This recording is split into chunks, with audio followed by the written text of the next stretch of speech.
ভাইয়া, রিয়া আপু আমাদের বাসায় আসছে, তোমাকে তাড়াতাড়ি যেতে বলছে। এবার জেনে আমার ভয়টা আরও বেড়ে গেল। তাহলে কি এর পেছনে রিয়াও আছে? আরও কি কোনোভাবে জেনে গেছে যে আমি পালিয়ে চলে আসছি? যদি একবার জেনে যায়, ওরা আমার পরিবারকে কিছুতেই ছাড়বে না। আগে গিয়ে দেখি, কোনোভাবে ওর মনে সন্দেহ জাগানো যাবে না যে আমি পালিয়ে আসা ব্যক্তিটা। বাড়িতে গিয়ে দেখি ঘরের ভেতর থেকে তেমন কোনো আওয়াজ আসছে না। চুপটি করে ভেতরে গিয়ে বসে দেখি রিয়া এক কোনায় চেয়ারে বসে আছে। একবার রিয়ার দিকে তাকিয়ে ভেতরে চলে গেলাম। খালি গায়ে অপরিচিত একটা মেয়ের সামনে কীভাবে দাঁড়িয়ে থাকবো? কাপড় পরতে লাগলাম। এর মাঝে আপু ভিতরে এসে বলল, কিরে লাদেন, রিয়া এত সকাল সকাল আমাদের বাসায় কেন আসছে? আমি আপুর দিকে তাকিয়ে বললাম, আমি কি জানি, তুই রিয়াকে বল না এখানে কেন এসেছে। ও, আমি রিয়াকে বলবো না? আসতে তো তোরে খুঁজতে, ভাবলাম তুই হয়তো কিছু জানিস। দেখ আপু, মাথা গরম করিস না। আমার সাথে রিয়ার ভালো করে পরিচয় হয়নি পর্যন্ত, তাহলে আমি কি করে বলবো আমার খোঁজে কেন আসছে? আচ্ছা বুঝলাম, এখন গিয়ে কথা বল, সেই কখন থেকে বসে আছে তোর জন্য। আমি বিছানার উপর বসে বললাম, আপু আমাকে কিছু খেতে দে, শরীরটা অনেক দুর্বল হয়ে আছে। আপু আমার মাথায় হাত দিয়ে বলল, সত্যি করে বলতো, তুই এতদিন কোথায় ছিলি? সন্দেহ করিস আপু আমাকে? আপু আমাকে চোখ রাঙিয়ে বলল, মিথ্যা কথা বলছিস আমার সাথে? যখন থেকে তুই এখানে আসলি তখন থেকেই তোরে দেখছি কেমন কেমন করতে। আমি বুঝে গেছি তোর কিছু একটা হয়েছে। বুঝলাম আপু সব কিছু বুঝে গেছে যে আমি অফিসে ছিলাম না। আমি ভাই মিথ্যা কথা বলে বেশিক্ষণ থাকতে পারি না। সবাই আমাকে কিভাবে যেন ধরে ফেলে বুঝি না। আপু জোরে ধমক দিয়ে বলল, আমি তোরে কি বলছি? আচ্ছা বোন সব বলবো, আগে আমাকে কিছু খেতে দে। আচ্ছা তাহলে তুই বস, আমি তোর জন্য খাবার নিয়ে আসছি। এই বলে আপু চলে গেল। আমি বসে বসে চিন্তা করছি, এটাই কি রিয়া, যার ভেতরে কোনো মায়া দয়া নেই? কিন্তু একে দেখে তো আমার এমন লাগছে না। কি শান্তশিষ্ট হয়ে বসে আছে। কি স্যার, আপনার জন্য কি আমার আরো অপেক্ষা করতে হবে? বলেন তাহলে অপেক্ষা করি। রুমের ভেতর ঢুকেই রিয়া এই কথাটা বলল। আমি মাথা উঁচু করে ওর দিকে তাকিয়ে বললাম, আমি আপনাকে অপেক্ষা করতে বলেছি? আর হঠাৎ করে আমাকে নিয়ে আপনার এত কি দরকার? দরকার আছে দেখেই তো আসছি। আসছেন ভালো কথা, এখন বলেন আমাকে দিয়ে আপনার কি দরকার? বসতে পারি তোমার পাশে? কি ব্যাপার, রিয়া হঠাৎ আমার পাশে বসতে চাইছে কেন? নাকি কোনোভাবে আমাকে বোকা বানাতে চাইছে? আমি ভাই অতটা বোকা না যে ওর ফাঁদে পা দিব। তাই রাগ দেখিয়ে বললাম, আমার পাশে কেন বসবেন? যান, কে নাকি আপনাকে প্রপোজ করতে চাইছিল ওর কাছে যান। আর কি বলছিলেন সেই দিন? আমি একটা সুযোগ পেয়ে মাথায় উঠে গেছি। আমাকে দিয়ে যদি আপনার দরকার না হয় তাহলে আসলেন কেন? আর আমি তো ফাউল একটা ছেলে, আমাকে দিয়ে আপনার কোনো দরকার পড়তে পারে আমার মনে হয় না। আসলে সেদিনের জন্য আমি অনেক অনেক সরি। ভাবছিলাম ছেলেটা আমাকে প্রপোজ করবে, আর আমারও ওকে অনেক পছন্দ হয়েছিল। তাই মাথা গরম করে তোমাকে হয়তো চট দিয়ে দিয়েছি। এজন্য আমি সত্যি অনেক অনেক সরি। না থাক ম্যাডাম, আপনার সরি বলতে হবে না। বড়লোক মানুষ আপনি। আর যার জন্য আপনি মারলেন আমাকে, আপনার নতুন বয়ফ্রেন্ড, সে কোথায়? নিয়ে আসতেন সাথে করে। আরে ওই শালার কথা আর বলো না। শালা মেয়ে দেখলেই প্রপোজ করে দেয়। অনেকগুলো গাফাচ্ছে ওর। তাই জায়গা মতো মেরে চলে আসছি। তা কি নিয়ে কথা হচ্ছে তোমাদের? আপু খাবার হাতে নিয়ে রুমে ঢুকতে ঢুকতেই বলল, আমি দাঁড়িয়ে আপুর কাছ থেকে খাবারগুলো নিলাম। এত দেরি করলে কেন? আমার অনেক ক্ষুধা পেয়েছে, আজকে 3 দিন ধরে আমি কিছু খাই না। এটা বলে মুখে হাত দিয়ে দিলাম। ধুর, কি বলতে কি বলে ফেললাম।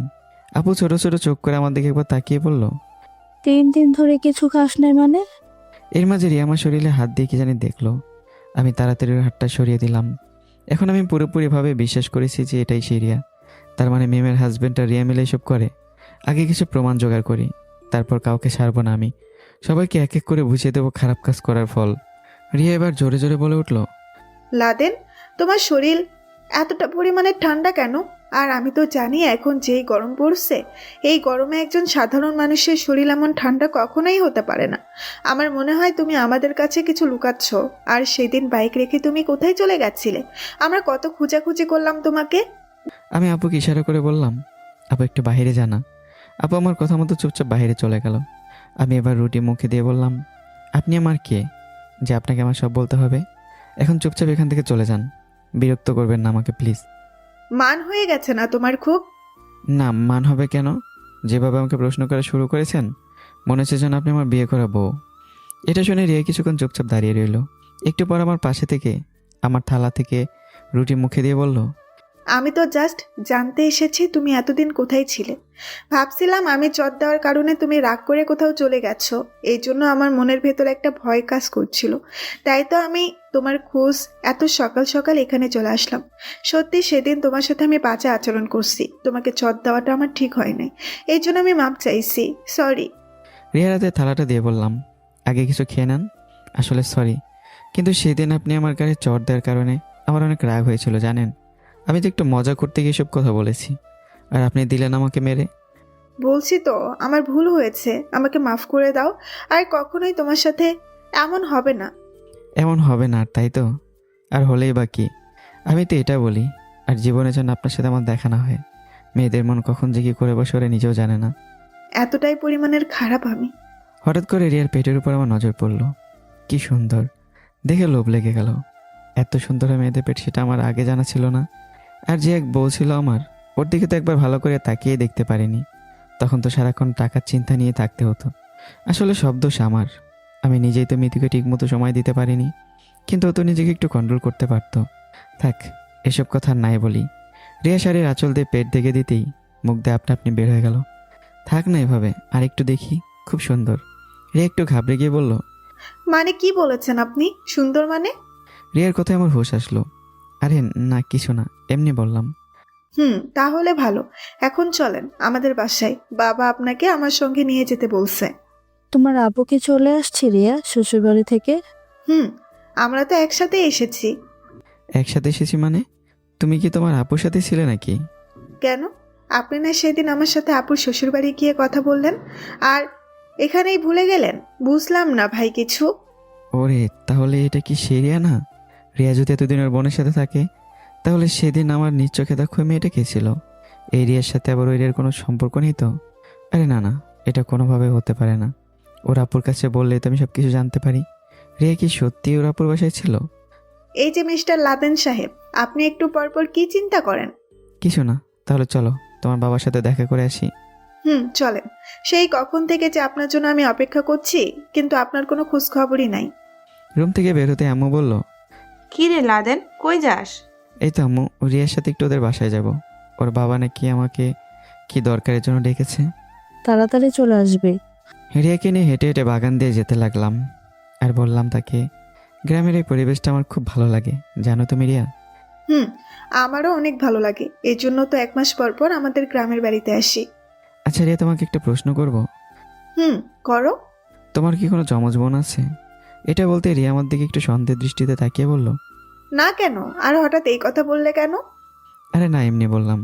বলছি তোমার কোনো যমজ বোন থাকলে খুব ভালোই হতো, তাই বলছি আর কি। ওকে বুঝতে দিলাম না যে আমি কি বলতে চাইছি। রিয়ার সাথে ভালো মন্দ কিছু কথা বলতে বলতে রিয়াদের বাসায় চলে আসলাম। কলিং বেল বাজাতে রিয়ার আম্মু এসে দরজা খুলে দিল। আমি ওনাকে দেখে সালাম দিয়ে ভেতরে গিয়ে বসলাম। কিছুক্ষণ পর আঙ্কেল হাতে করে আপেল নিয়ে খেতে খেতে এসে বলল, তোমাকে আমি কত ভালো মনে করতাম, আর তুমি সেই দিন আমাদের সবাইকে টেনশনে রেখে চলে গেলে। একবার তো কাউকে ফোন করে কিছু বলতে পারতে নাকি? আসলে অনেক অনেক সরি আঙ্কেল। বস এমার্জেন্সি কল করে বলছে তাড়াতাড়ি না গেলে আমার চাকরি চলে যাবে। এতদিনের চাকরির মায় কি আর ছাড়া যায় বলেন? তাই সব কিছু ফেলে চলে গিয়েছিলাম। আর আপনার বাইকটা নিয়েছেন কাউকে দিয়ে? তোমাকে খুঁজতে গিয়ে দেখি রাস্তার মাঝখানে বাইক পড়ে আছে। আর এমন চাকরি করা লাগবে না, এটা বাদ দাও। আমার অফিসে ঢুকে পড়ো, স্বাধীনতা মতো চাকরি করতে পারবে, কেউ তোমাকে কিছু বলার সাহস পাবে না। পেছন থেকে রিয়া বলে উঠল, কার চাকরি চলে যাচ্ছে বাবা? এই তোমার লাদেনের কথা বলছি। ও না গেলে নাকি ওর চাকরি চলে যেত। আমাদের হেড অফিসে যেই পদটা খালি আছে না, ওটা লাদেনকে দিয়ে দিই। আরে না আঙ্কেল, লাগবে না। যদি চাকরি ছেড়ে দিই তাহলে বলবো। রিয়া মুচকে হাসি দিয়ে বলল। চাকরি থাকলে তো ছাড়বে। আঙ্কেল রিয়ার দিকে তাকিয়ে বলল, কি বললি মা, বুঝলাম না কিছু। বুড়ো হয়ে যাচ্ছ না বাবা তুমি, তাই এখন কিচ্ছু বুঝবে না। আর লাদেন, তোমার যদি সময় থাকে আমার সাথে ছাদে চলো, আমার তৈরি করা ফুলের বাগানটা দেখাবো। আঙ্কেল আপনি তাহলে থাকেন, আমি উপরে আছি। ওকে দাও, তবে আমাদের বাসা থেকে একসাথে খাওয়ার দাওয়ার করে যাবে কেমন? আচ্ছা ঠিক আছে আঙ্কেল। উপরে যেতে যেতে রিয়া বলল, মিতুকে ডিভোর্স দিয়ে দিছেন? মিতুকে? আর কার কথাই বা বলছেন? আর না চিনের ভান করতে হবে না, আমি তোমার আপুর কাছ থেকে সবকিছু শুনে ফেলছি, উনি আমাকে সব বলছে। ও তাহলে সব কিছুই জেনে গেলে? তাহলে শোনো, ডিভোর্স দেওয়া হয়নি, তবে খুব শীঘ্রই দিয়ে দেব। দেখি আগে কি হয়। এই পরকীয়ার পরের যদিও আপনার কাছে ফিরে আসতে চাই। তাহলে কি গ্রহণ করবেন? গ্রহণ করব না মানে? অবশ্যই গ্রহণ করব। তবে ও যখন আসবে না, ঘর থেকে লম্বা ছুরিটা দিয়ে ওকে টুকরো টুকরো করে কেটে নদীতে ভাসিয়ে দিয়ে তারপর আমি জেলে চলে যাব। এভাবেই গ্রহণ করব। পরকীয়া জিনিসটাই অনেক খারাপ, কিন্তু মেয়েরা তো এটা বোঝে না। লুকিয়ে আর কয়দিন এসব করবে? মনে রেখো, ধরা পড়লে কিন্তু জামিন নাই। কেন অন্য মেয়েরা যদি এক স্বামীতে আসক্ত থাকতে পারে, তুমি রঙিলা মেয়ে কেন পারবে না? তুমিও তো মেয়ে, ও তো একটা মেয়ে। তফাৎ শুধু ভালোবাসায়। যারা ভালোবাসা না বোঝে তারাই এসব কাজ করে। হ্যাঁ রিয়া, তুমি খুব সুন্দর কথা বললে। আর এগুলো কি তোমার লাগানো ফুল গাছ নাকি? ছাদের এক কোণে সুন্দর করে সাজানো অনেক ফুল গাছ রাখা আছে। সব আমার লাগানো ফুল গাছ। আমি না থাকলে আমাদের বাসার কাজের বুয়া এইগুলো দেখে, আর আমি তো মাঝে মাঝে আসি।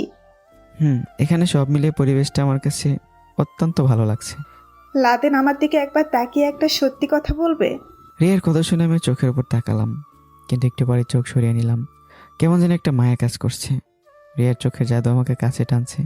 যতবারই আমি ওর কাছে আসছি, কেমন যেন এক অন্যরকম একটা ফিলিংস হচ্ছে আমার। ধুর, আমি এসব কী চিন্তা করছি? কোথায় আমি আর কোথায় ও? আমি আবার একটা বিয়েও করেছি। কি রেখে যে কী চিন্তা করি বুঝি না। কি হলো, চোখ সরিয়ে দিলে কেন? এমনি বলো, তুমি কি বলতে চাও? এই 3 দিন তুমি কোথায় ছিলে? আমি একটু জানতে চাই। সত্যি জানতে চাও? তাহলে শোনো। এই 3 দিন আমার এক ফ্রেন্ডের বাসায় ছিলাম। আমি দেখতে চেয়েছিলাম আমি না থাকলে কার কার খারাপ লাগে আমার জন্য। আর বিশেষ করে ওর বিয়ের দাওয়াত ছিল, তাই সব কিছু রেখে সরাসরি ওর বিয়েতে চলে গেলাম। মজা করতে করতে কীভাবে যে 3 দিন চলে গেল বলতেও পারিনি। তবে বিয়ে বাড়ি থেকে আমার ফোনটা হারিয়ে গেছে, এই জন্য তো কলে আর কেউ আমাকে লাইনে পায়নি। রিয়া হতাশ হয়ে আমার দিকে তাকিয়ে বলল। ও, মনে মনে বললাম, রিয়া আমার কাছ থেকে কী জানতে চাইছে? আর এভাবে আমার মাথা এখন কাজই করছে না। এই রিয়াটাই কে? আর দুজন রিয়া দেখতে একদম হুবহু হতেই পারে না। একটু হলেও তো ব্যবধান থাকতে পারে ওদের মাঝে, কিন্তু আমি কাকে দেখে কাকে রিয়া বলবো? আমাকে সব কিছু জানতেই হবে। ওই মিয়া, আবার কি ভাবো? কিছু না রিয়া। আচ্ছা আমি তাহলে আজকে আসি, কেমন? লাদেন, কিছু বলবে কি আবার রিয়া? বলার জন্যই তো এখানে নিয়ে আসছি। হ্যাঁ তাহলে বলো, কি বলবে? আর সে কখন থেকে কি বলতে চাও আমি দেখছি, কিন্তু বলো না। আমাকে বলো একবার এখানে চলো, একবার ওখানে চলো। যা বলার দরকার সরাসরি বলে দিলেই তো পারো, এত মনের ভিতর চেপে রাখতে হবে না। আচ্ছা লাদেন, মনে করো হঠাৎ করে তোমাকে একটা মেয়ে প্রপোজ করছে, তুমি কি তাকে না করে দিবে? আমাকে আবার কোন মেয়ে প্রপোজ করবে রিয়া? তোমার কথাটা শুনে আমার অনেক হাসি পেয়েছে। যে মেয়ে জানবে যে আমার একটা বউ ছিল আগে, সে আর কোনো জন্মে আমাকে প্রপোজ করবে না। একটা বিয়ে করলে কি হবে? তোমাকে দেখে এখন যে কোনো মেয়ে প্রেমে পড়ে যাবে। থাক, আর এভাবে মজা করতে হবে না। আজকাল বলে এভাবে অনেক মজা নিচ্ছ না? আরে মজা করবো কেন, সত্যি বলি। কোনো একদিন তোমাকে একটা মেয়ে প্রপোজ করবে, তখন কিন্তু তাকে তুমি ফিরিয়ে দিও না। আগে থেকেই তোমায় আমি বলে রাখছি। দূর রিয়া, তুমি আমার সাথে ফাজলামো করা শুরু করছো। রিয়াকে রেখে আমি হেঁটে হেঁটে সামনের দিকে যাচ্ছি। পেছন থেকে রিয়া বলল। লাদেন, আমি কিন্তু আর 2 দিন পর এখান থেকে চলে যাব। এর আগে তুমি একটা সুসংবাদ পাবে, নয়তো হয়তো দুঃসংবাদ। দুইটা তো যে কোনো একটা তুমি বেছে নিও, কেমন? আমি আর দাঁড়ালাম না। তবে রিয়ার কথা বলে আমি কেমন যেন একটা গন্ধ পাচ্ছি। মনে হচ্ছে আমার সাথে মিথ্যা কথা বলছে। কিভাবে যে এখন কী করবো কিছুই বুঝতে পারছি না। রিয়ার আপুর রুমে গিয়ে টোকা দিতেই দুলাভাই এসে দরজা খুলে দিল। মানে রিয়া আপুর জামাই। আমি ওনাকে ভালো মন্দ জিজ্ঞাসা করে রিয়া আপুর কাছে গেলাম। রিয়া আপু আমাকে দেখে বলে উঠল। তো লাদেন, তুমি হঠাৎ করে কোথাও উধাও হয়ে গিয়েছিলে? আর বললেন না আপু, একটু দরকার ছিল, এজন্য সব কিছু ফেলে তাড়াতাড়ি যেতে হয়েছে। কি এমন দরকার ছিল তোমার? সবাইকে টেনশনে রেখে তুমি হঠাৎ করেই উধাও হয়ে গেলে। এই তো আপু, অফিসের কিছু কাজ ছিল। এখন তোমার কাছে আমার একটা প্রশ্ন ছিল আপু। হুম, বলে ফেলো। আমি চলে যাওয়ার পর কি রিয়া তোমাদের বাসায় ছিল? মানে ওকে অন্য কোথাও গিয়েছিল তোমাকে রেখে? আপু আমার এই প্রশ্নটা শুনে একটু চমকে গেল। তার মানে বুঝলাম আপু রিয়ার বিষয়ে সব কিছু জানে, কিন্তু আমাকে বলবে না। তবে আমাকে না বললে কি হবে? আমি সব কিছু খুঁজে বের করবই। আমি আবারও বললাম, আপু আমি কি বলছি বুঝলে তো? না বোঝার কি আছে? হ্যাঁ, রিয়া তো আমার সাথে আমার শ্বশুর বাড়ি ছিল, আর আমরা তো একসাথেই আসছি। কেন বলো তো? আমি বুঝে গেলাম আপু কখনোই সত্যি কথা বলবে না। ওনার চোখের ভাষা বলছে এক কথা, আর উনি বলছে অন্য কথা। বললে আর কী বা হবে? আমি আর কিছু না বলে চুপচাপ নিচে নেমে গেলাম। সবাই আমাকে কেমন জানি মিথ্যা কথা বলছে। এই মুহূর্তে আঙ্কেল ডেকে বলল। লাদেন বাবা, খেয়ে যাও। না আঙ্কেল, আমি সকালে নাস্তা খেয়ে বাসা থেকে বের হয়েছি। আর আমি আঙ্কেল আসি, ভালো থাকবেন। এই বলে আর দাঁড়ালাম না, সরাসরি বাসা থেকে বের হয়ে গেলাম। চিন্তা ভাবনা করছি 1-2 দিনের ভিতরে ঢাকায় চলে যাব। বাসায় বসে বসে কি আর করার ঘাস কাটবো? একটা চাকরি তো খুঁজতেই হবে। সেদিন শিক্ষকের একটা নিয়োগ চোখে পড়ল। ভাবলাম আবেদনটা করে ফেলি, চেষ্টাই তো করা লাগবে নাকি। বাড়িতে গিয়ে শুনলাম আপু বলেছে নাকি বিকেলে তোবাকে দেখতে আসবে। তাই আপুকে জিজ্ঞাসা করলাম, পাত্রটা কে রে? আসলেই তো দেখতে পারবে না। এর মাঝে আম্মু একগাদা রাগ নিয়ে আমার হাতে কতগুলো পিঠা ধরিয়ে দিয়ে বলল, খা, জীবনের খাওয়া খা। কত করে বললাম বাবা, এই মেয়ের থেকে যতটা সম্ভব দূরে থাকতে পারিস, কিন্তু না, আমার কথা একদম শুনেই নাই। থাক তুই তোর মতো, যা ইচ্ছা হয় তাই কর। আমি এটা দেখে আপুর দিকে তাকিয়ে বললাম, কি হয়েছে রে আপু, মাই ডিয়ার মমের? কি হয় না, মিম এসে তোরে পিঠা দিয়ে গেল, এজন্য আম্মু তোর উপর রাগ করে আছে। আমি আর কিছু না বলে কিচেনে গিয়ে আম্মুকে পেছন থেকে জড়িয়ে ধরে বললাম, আম্মা আজকে আমাকে একটা সত্যি কথা বলবে? তুমি মিমকে দেখতে পারো না কেন জানতে পারি? আম্মা আমার দিকে ফিরে এবার আস্তে করে আমার গালে হাত দিয়ে বলল, কখনো তো এই আম্মুর কথা বুঝতে চাইলি না। আমি তো তোর ভালোর জন্য সব কিছু করি। তোর মিমের সাথে যখন সম্পর্ক ছিল তখন মিম অন্য কারোর সাথে প্রেম করত। ও তো শুধুমাত্র তোর সাথে অভিনয় করেছে প্রেমের। আমি একদিন দেখে ফেলি মিম নদীর পাড়ে একটা ছেলের কোলে মাথা রেখে শুয়ে আছে। আমাকে হয়তো দেখতে পারে নাই, এই জন্যই তো আমি সব সময় তোকে ওর থেকে দূরে রাখতে চেষ্টা করেছি। আমি চাই না আমার ছেলেকে কেউ কষ্ট দেখ। সত্যি আম্মু মিম এমন করছিল? তবে কি আমি তোরে মিথ্যা কথা বলছি? এখন তো ওর বিয়ে হয়ে গেছে, চাইলে তুই ওকে বলে জিজ্ঞাসা করতে পারিস সত্যিটা কি, ও তোর সাথে প্রেম করতো নাকি অন্য কারোর সাথে। সে না হয় বুঝলাম আম্মু, কিন্তু এখন তোর বিয়ে হয়ে গেছে, এখন কেন ওকে দেখতে পারো না? ওর স্বভাব চরিত্র আমার কাছে মোটেও ভালো লাগে না, তাই দেখতে পারি না। এখন আর কোনো প্রশ্ন আছে তোর? না আম্মু, আর শুনলাম নাকি বিকেলে তোবাকে দেখতে আসবে। বাবা, এই জন্যই তো এইসব আয়োজন। তোবা ভেতরে ঢুকে বলল, তোমরা সবাই খুব খারাপ, আমাকে তাড়ানোর জন্য এসব প্ল্যান করছো না? থাক, আমি তো এখন বড় হয়ে গেছি না। আম্মু তোবার মাথায় হাত দিয়ে বলল, তুমি এখন বড় হয়েছো মা, আমাদের উচিত তোমাকে এখন ভালো একটা ছেলে দেখে বিয়ে দেওয়া। হ্যাঁ তোবা, আম্মু ঠিকই বলেছে, মন খারাপ করিস না। আপুর মতো তুইও যে 1 মাস পর পর আসতে পারবি, ভাবছি আপুর মতোই তোরে পাশের এলাকায় অনেক ছেলের সাথে বিয়ে দিব, তাহলে এক দৌড়ে আসবি আর এক দৌড়ে শ্বশুর বাড়ি চলে যাবি, বড় আপুর মতোই। তোবা লজ্জা পেয়ে ভেতরে চলে গেল। কিচেনে থেকে বের হতে হতেই বললাম, তোবার বিয়েটা দিয়ে একটা দায়িত্ব কমাতে পারলেই হলো। পেছন থেকে আম্মু বলল, বাবা, মেয়েটা যে কবে বড় হয়ে গেল কিছুই বুঝলাম না। বিকেলে বিছানার উপর পা দুলিয়ে গেম খেলছি, হঠাৎ আপু বাইরে থেকে বলল, লাদেন, পাত্রপক্ষ তো চলে আসছে, তুই এখনো রুমে কি করিস? আপুর কথা শুনে রুম থেকে বের হয়ে আপুকে বললাম, কই পাত্রপক্ষ চলে আসছে, দেখছি না তো। আরে গাধা, ঘরের ভিতরে বসে না থেকে বাইরে গিয়ে দেখ, ওরা হয়তো দাঁড়িয়ে আছে। আপুর কথা শুনে তাড়াতাড়ি বের হলাম। বাইরে গিয়ে দেখি ওরা সত্যি সত্যি দাঁড়িয়ে আছে। তবে সবচেয়ে বেশি অবাক হয়ে গেছি মিমের হাজব্যান্ডকে এখানে দেখে। শালা এখানে কি করে? দেখতে তো একদম নিষ্পাপ লাগে। আর ওর ভেতরে, বিশ্বাস কর ভাই, তোর যদি একবার আমি হাতের কাছে পাই না, ছাড়বো না, কাঁচা চিবিয়ে খাবো। এর মাঝে মিম বলে উঠলো, কে লাদেন, আমরা কি এখনো বাইরে দাঁড়িয়ে থাকবো নাকি বাসার ভিতরে নিয়ে চাপি? আরে দূর, তুই কি বলিস মিম? আর বাইরে না থেকে এখানে আয়, তাড়াতাড়ি ভেতরে চল। মিমের হাজব্যান্ড আমার গায়ে হাত দিয়ে বলল, কি শালা বাবু, সেই দিনের মতো কি আজকেও লাল পানি খাওয়া হবে? আমি চোখ ঘুরিয়ে মিমের হাজব্যান্ডকে বললাম, আপনি মেয়ে মানুষ ভালো না, এটা যে অন্য কিছু আমাকে আগে বলতেন তাহলে আমি আর খেতামই না। ইস, আর একটু জন্য আমার মান ইজ্জত সব চলে যেত। তাক, এখন এসব কথা বাদ দেন, যান ভিতরে গিয়ে কথা বলুন। মিমকে পেছন থেকে ডেকে বললাম, মিম তুই একটু দাঁড়াতো, তোর সাথে আমার কিছু কথা আছে। সবাই ভিতরে চলে গেল। আমি মিমকে প্রশ্ন করলাম, ছেলে তোর হাজব্যান্ডের কি হয় রে? কেন, তুই বুঝিস না? জানি না, দেখেই তো তোরে বললাম। এখন এত কথা বলিস না তো, তাড়াতাড়ি বল, পাত্র তোর হাজব্যান্ডের কি হয়? কি আর হবে, ছেলে ওনার ভাতিজা, আর আমি আছি বলে এই ছেলেকে এখানে নিয়ে আসলাম তোর বোনকে দেখাতে।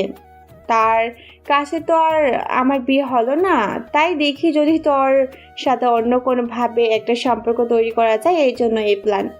আমি আর কিছু মিমকে বললাম না। মিম চুপচাপ এসব কথা বলেই ভিতরে চলে গেল। অনেকক্ষণ এক জায়গায় দাঁড়িয়ে চিন্তা করছি, আমি থাকতে কিছুতেই তোবাক ওই ছেলের সাথে বিয়ে হতে দেব না। দরজা ঠেলে ভিতরে গিয়ে দেখি তোবা কালো শাড়ি পরে একটা চেয়ারে বসে আছে। আমি শুধু দাঁড়িয়ে দাঁড়িয়ে দেখছি কি হয় এখানে। ছেলের নাকি মেয়েকে পছন্দ হয়েছে। আমার মা ও বোনের ছেলে পছন্দ, আর পছন্দ না হবার কি আছে। ছেলের টাকা পয়সা কোনো কিছুতে অভাব নেই। আবার ছেলের বডি দেখে বোঝা যাচ্ছে প্রতিদিন জিম করে। ছেলের বাবা আমার মাকে প্রশ্ন করলো, আমাদের আপনার মেয়েকে পছন্দ হয়েছে, আর আমার ছেলে কি আপনার পছন্দ হয়েছে? সব যেহেতু ঠিক আছে, তাহলে আর পিছিয়ে থেকে লাভ কি? বিয়ের কথা বলেই ফেলি, কি বলেন? আমার আম্মু সহজ সরলভাবে বলে উঠলো যে শুক্রবারে বিয়ে দিতে চায়। এর মাঝে আমি আম্মুকে থামিয়ে বললাম, আম্মু আমাকে একটু কথা বলতে দিবে তো নাকি সব কিছু তোমরাই বলবে? মিম আমার দিকে তাকিয়ে বলল, তুই আর কি বলবি, আমার সব জানা আছে। হে কথাই তো বলবি, এটা আমার আপন ছোট বোনের মতো। হকে যেন কখনো কষ্ট না দেই দেখি, অজানা সুখে থাকে। আর এসব তোর বলতে হবে না, আমি তো তোর ছোটবেলার ফ্রেন্ড, আমাকে বিশ্বাস করতে পারিস। আমি থাকতে আর কিছু হবে বলে তোর মনে হয়? মিম আমি এই কথা বলিনি, কিন্তু আমাদের একটু সময় দে, আমরা একটু ভেবেচিন্তে দেখি। আপু আমাকে ধমক দিয়ে বলল, এত কথা বলিস কেন? আর তাছাড়া ছেলের ভিতরে কি এমন কম আছে? আপনার আমার ভাইয়ের কথা কিছু মনে করবেন না, ওর মাথায় একটু সমস্যা আছে। আপুর কথা শুনে মেজাজ আমার গরম হয়ে গেল। ওদের সামনে তেমন কিছু বলতে পারি না যে আপু আমাকে পাগল বানিয়ে দিল। মিমকে ইশারা করে বললাম, একটু সময় দে আমাকে প্লিজ। মিম আমার দিকে তাকিয়ে একটা মুচকি হাসি দিয়ে বলল, আচ্ছা লাদেন, তাহলে তোর কথাই রইল। তোরা সবাই মিলেমিশে পরামর্শ করে পরে জানাবি, কেমন? আর একটা কথা মাথায় রাখিস, এত বড় ঘর থেকে সম্বন্ধ এসেছে শুধু আমার জন্য। তুই আমার ফ্রেন্ড, এই জন্য জাস্ট একটু দায়িত্ব পালন করলাম, আর বাকিরা তোদের সিদ্ধান্তের উপর। আচ্ছা তাহলে আজকে আমরা গেলাম, আসি। মিম তোর অনেক অনেক ধন্যবাদ। আর আপনারা চিন্তা করবেন না, আমি ফোন করে অবশ্যই জানিয়ে দিব আপনাদের। ছেলের বাবা আমার মাথায় হাত দিয়ে বলে উঠল, এই না বলে ভাই তো ভাইয়ের দায়িত্ব পালন করবে। তবে আমার ছেলে এতটাও খারাপ না, তুই চাইলে খোঁজখবর নিতে পারিস। এটা বলে ওনারা চলে গেলেন। আপু উঠে ঠাস করে আমার গালে একটা চড় দিয়ে বলল, এটাতে কি করলি? কত কষ্ট করে মিমকে বলে এই সম্বন্ধ আমি নিয়ে আসলাম, নইলে এত বড় ঘর থেকে ওরা কি আসতে বললে তোর মনে হয়? আর তুই ওদের কি করলি? ঘুরিয়ে দিলি। আপুর দিকে তাকালাম আর বললাম, তোর এখন বিয়ে হয়ে গেছে, তুই এখন পরের বাড়ির মেয়ে, এখন এখান থেকে চলে যা। মেজাজ আমার এমনিতেই গরম, কখন যে কী করে বসি নিজেও জানি না। সাথে সাথে আম্মু আমার গালে ঠাস ঠাস করে দুইটা চড় দিয়ে বলল, ও তোর বড় বোন হয়? কি সব কথা বলছিস তুই? ও পরের ঘরের মেয়ে মানে? তাহলে তুই কি? হ্যাঁ, আম্মুর কথায় আমি আর কিছু বললাম না, সরাসরি আমার রুমে চলে গেলাম। আচ্ছা তোবা কি আমার বোন না? আমাকে একটু জিজ্ঞাসা করার দরকার ছিল না সে তোর ছেলেকে পছন্দ হয়েছে কি না? আর আমার আম্মা জান ওনার বড় মেয়েকে নিয়ে পড়ে আছে, আমি এই পরিবারে মনে হয় কিছুই না। এর মাঝে তোবা এসে বলল, ভাইয়া তোমার মন খারাপ? আরে তোবা আয় আয়। তোবা এসে আমার পাশে বসে বলল, সরি ভাইয়া, সরি কেন? আমার জন্য খালামণি তোমাকে চড় দিয়েছে। থাক বাদ দে বোন। আচ্ছা বল, তোর কি ছেলে পছন্দ হয়েছে? আমার কি পছন্দ আর অপছন্দ? তোমরা এত কষ্ট করে আমাকে লালন পালন করেছো, তোমরা আমাকে যার সাথে বিয়ে দেবে আমি তার সাথেই বিয়ে বসবো, তবে তোমার অনুমতি ছাড়া নয়। সবাইকে খুশি করে তারপর। একটা কথা বলবো তোবা, একটা কথা বলবো তোবা। তোবাকে এক এক করে সব বললাম, শুধু রিয়ার কথা বললাম না। তোবা সব শুনে কান্না করে দিয়ে আমাকে জড়িয়ে ধরে বলল, তুমি বেঁচে ফিরে আসছো এটাই অনেক। যদি সত্যি সত্যি ওরা তোমার সাথে কিছু করে ফেলতো? আমি এত সহজে মরবো না রে বোন, ওই শালাকে তো আমি কিছুতেই ছাড়বো না। আর এখন তো বুঝলি কেন আমি বিয়েতে রাজি না। ভাইয়া তুমি বলবে আর না বলবে কি, আমি এমন ছেলের কাছে জীবনেও বিয়ে বসবো না। ওদের মনে কোনো মায়া দয়া নেই। ওদের ব্যবসায় একটা মানুষের জীবন নিয়ে খেলা।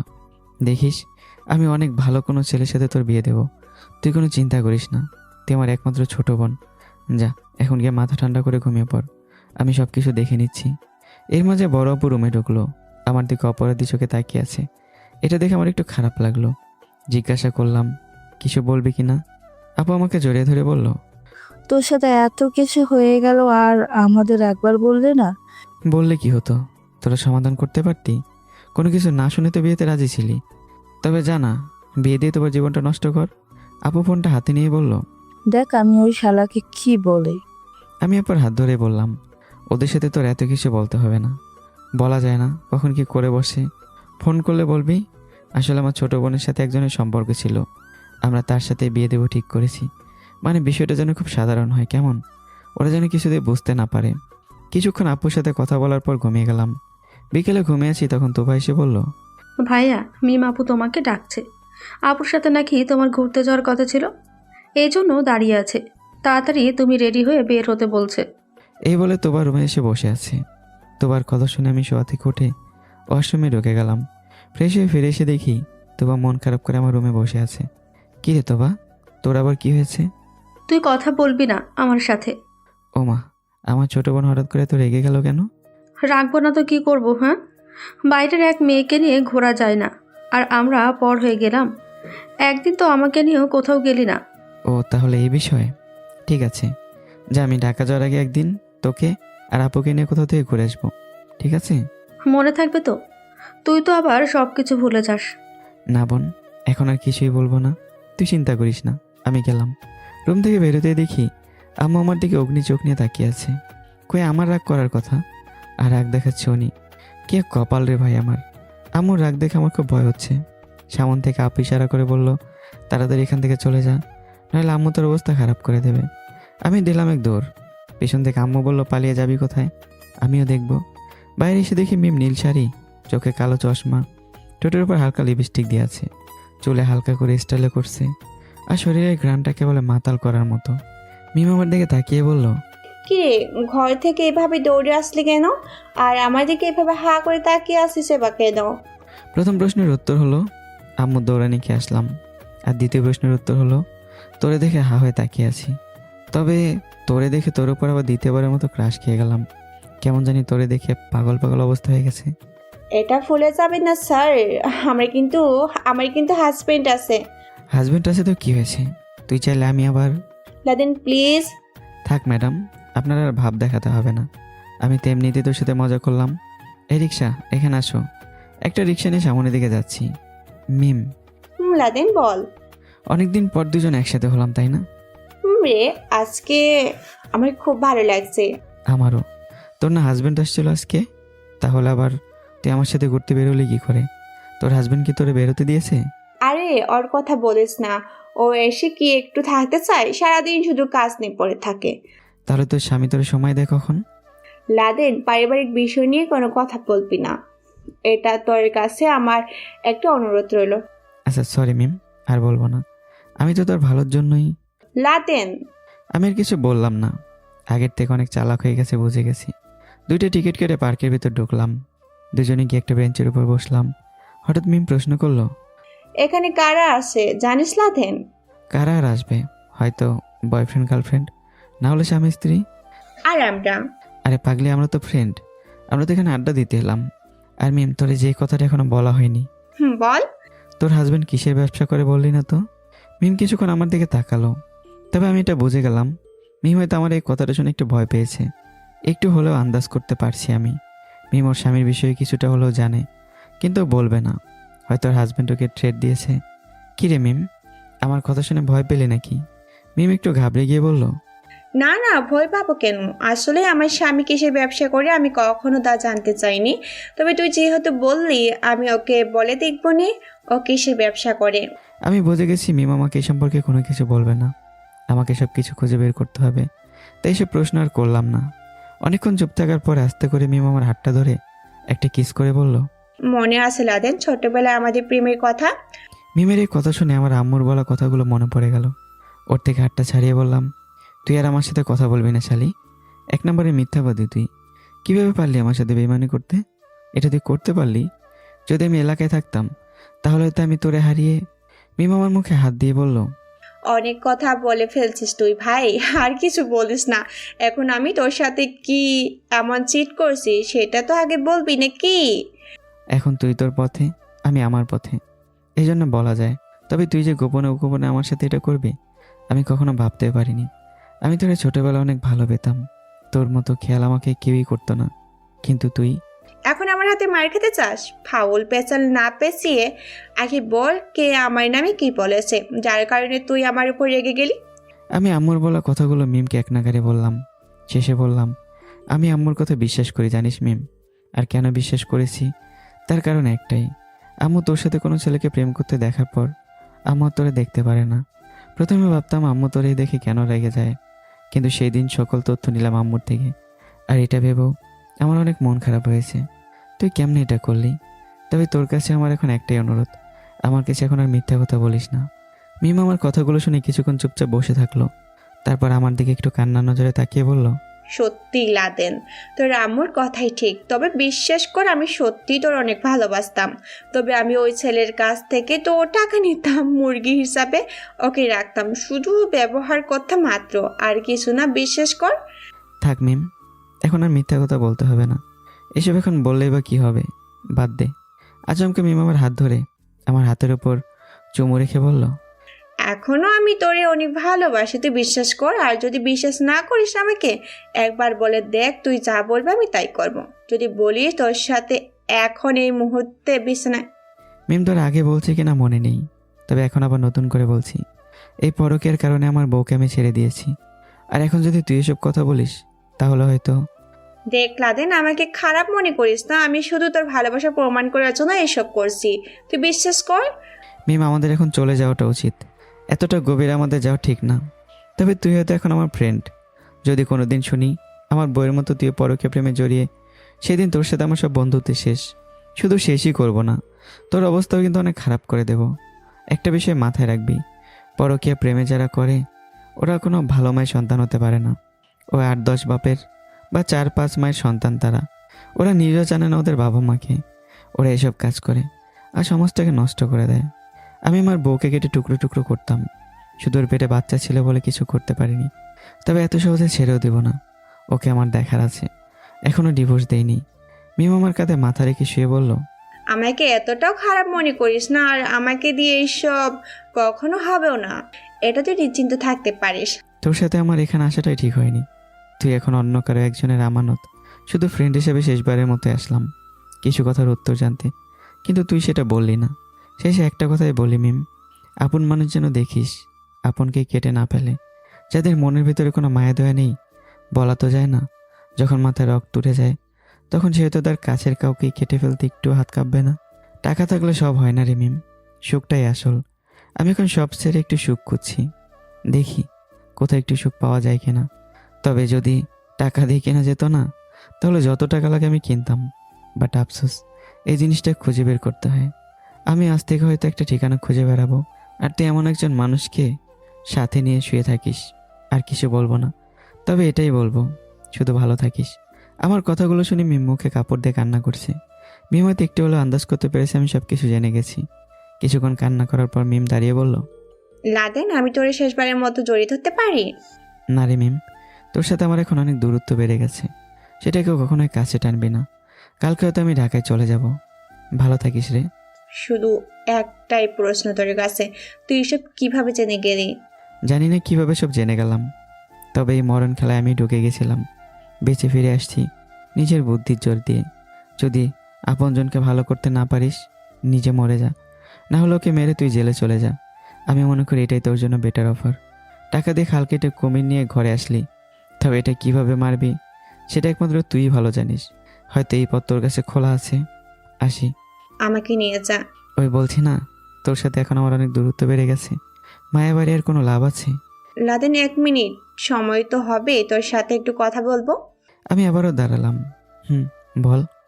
কখনো যদি আমি জেলে চলে যাই, জেল থেকে বের হওয়ার পর আমাকে বিয়ে করবি? মিমি এই কথাটা বলেই আমার দিকে এমনভাবে তাকিয়ে আছে, দেখে খুব মায়া লাগলো। আমি মিমের মাথায় হাত দিয়ে বললাম, সত্যি তুই অনেক ভালো একটা মেয়ে, তবে মাঝে মধ্যে আমাদের সাথে এমন কিছু হয়ে যায় আমরা নিজেরাও কিছু বলতে পারি না। কখনো এমন মনে করতে যাবি না। যারা মানুষের জীবন নিয়ে খেলা করে তাদের চোখ একটা থাকে না, অনেকগুলো চোখ থাকে এদের। কখনো এমন মনে করতে যাবি না, নাহলে নিজেই বিপদ নিজেই ডেকে আনবি। মনে করবি কপালে যা আছে তাই হবে। খুব শীঘ্রই এসব থেকে মুক্তি পাবি। শুধু আমার জন্য একটু দোয়া করিস। তবে যদি তুই জেলে চলেই যাস, আমার কাছে ফিরে আসলে আমি হয়তো তোরে কখনোই গ্রহণ করব না। কারণ কি জানিস, আমি আর আমার প্রিয়জনদের বিশ্বাস করি না, সবাই শুধু ধোঁকা দেয়। ওই বলছি না তোরে, আমি টাকা ছেড়ে এখন সুখের আশায় বাসা থেকে বের হয়েছি। সুখ যে কোথায় আছে এটা আমি দেখে নেব। তুই নিজেকে আবার ভালো করে তৈরি করে নে, তাহলেই হবে। মিম হতাশ হয়ে বলল, আমি কিভাবে আমার হাজবেন্ডের সব কিছু জানতে চাইছি না। আরেকদিন যদি দেখা হয় তাহলে জেনে নেব। হঠাৎ করে আমার এমন মনে হলো আমাদের দুজনকে কেউ ভিডিও করছে। একটা পিক তোলার আওয়াজ পেলাম, আশেপাশে তাকে দেখে কেউ নেই। কিন্তু আমার এমনটা মনে হলো কেন? না না, অনেক সময় হয়ে গেছে, আমাকে তাড়াতাড়ি আগে এখান থেকে বের হতে হবে। মিমকে রেখে পিছন ফিরে হাঁটা ধরলাম। মিম পিছন থেকে দৌড়ে আসতে আসতে বলল, দাঁড়ালা দেন, আমাকে নিয়ে যা তোর সাথে। আমি হাঁটতে হাঁটতে জোরে বললাম, ওখানে দাঁড়িয়ে যা, তুই তোর মতোই চলে যা, আমাদেরকে কেউ ফলো করছে পিছন থেকে, তাড়াতাড়ি কিছু হবার আগে এখান থেকে চলে যা। মিম আর আমাকে ডাক দিল না। আমি আর পেছনে না তাকিয়ে চলে যাচ্ছি। কিছুটা সামনে যেতেই আবার একটা মাইক্রো আমার সামনে এসে দাঁড়ালো। আমি আগে থেকে প্ল্যান করে রাখছি, যদি আবার ওরা আমার সামনে আসে না, সাথে সাথে পুলিশকে লোকেশন দিয়ে রাখবো। আর একজনকে আমি এই কথা বলেও রাখছি, চেনা পরিচিত এক ভাই ছিল আমার পুলিশে। যেই ফোনটা বের করে কল দিব, অমনি মাইক্রোর ভেতর থেকে একটা মেয়ে বেরিয়ে আসলো।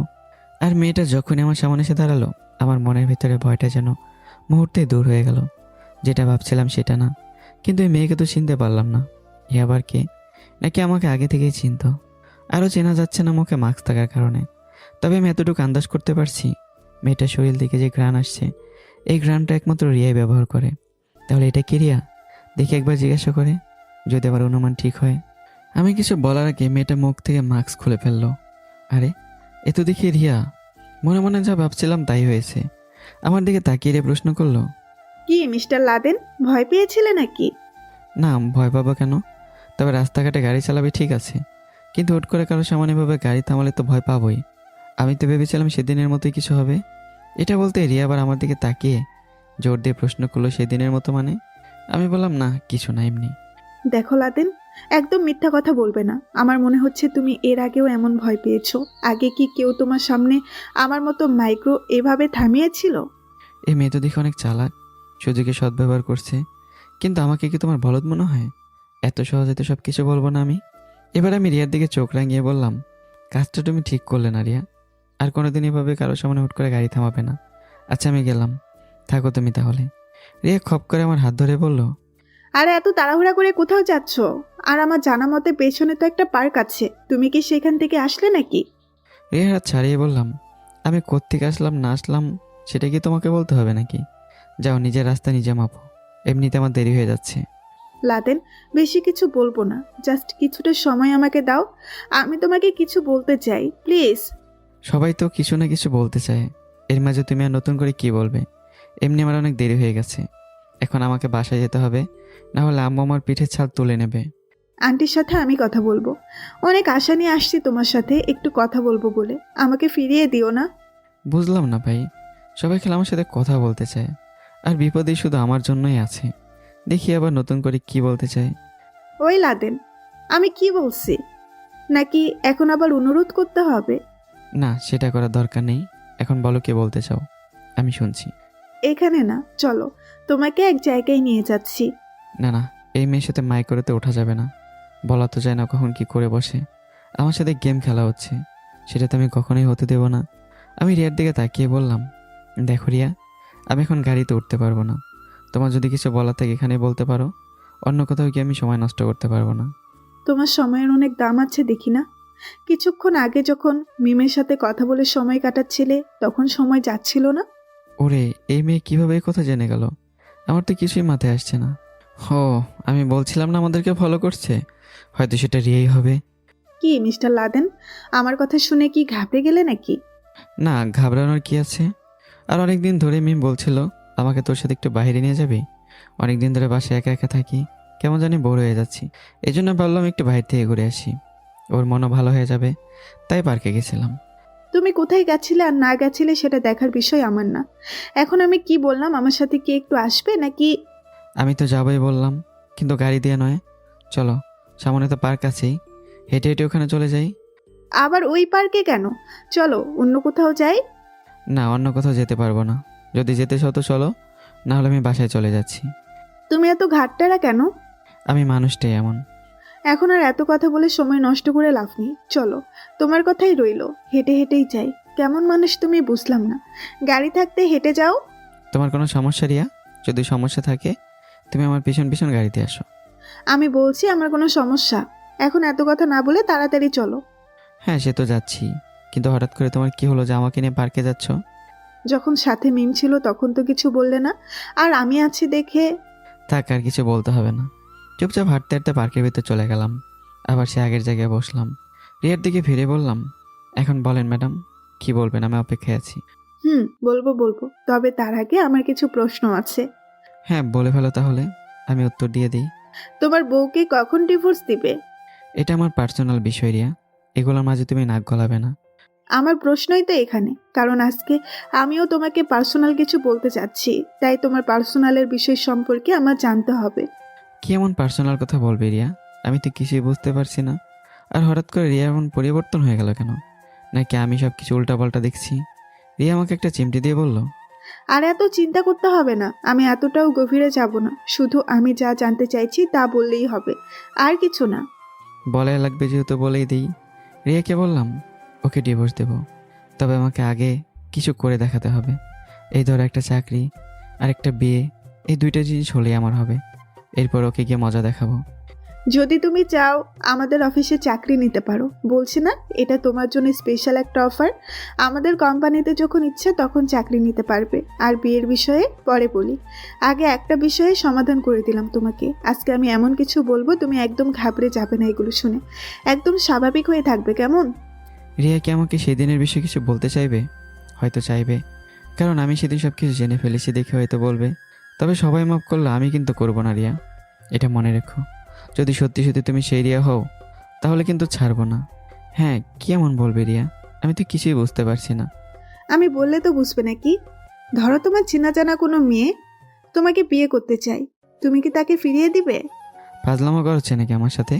এই কারণে আমাকে এখানে নিয়ে এলে?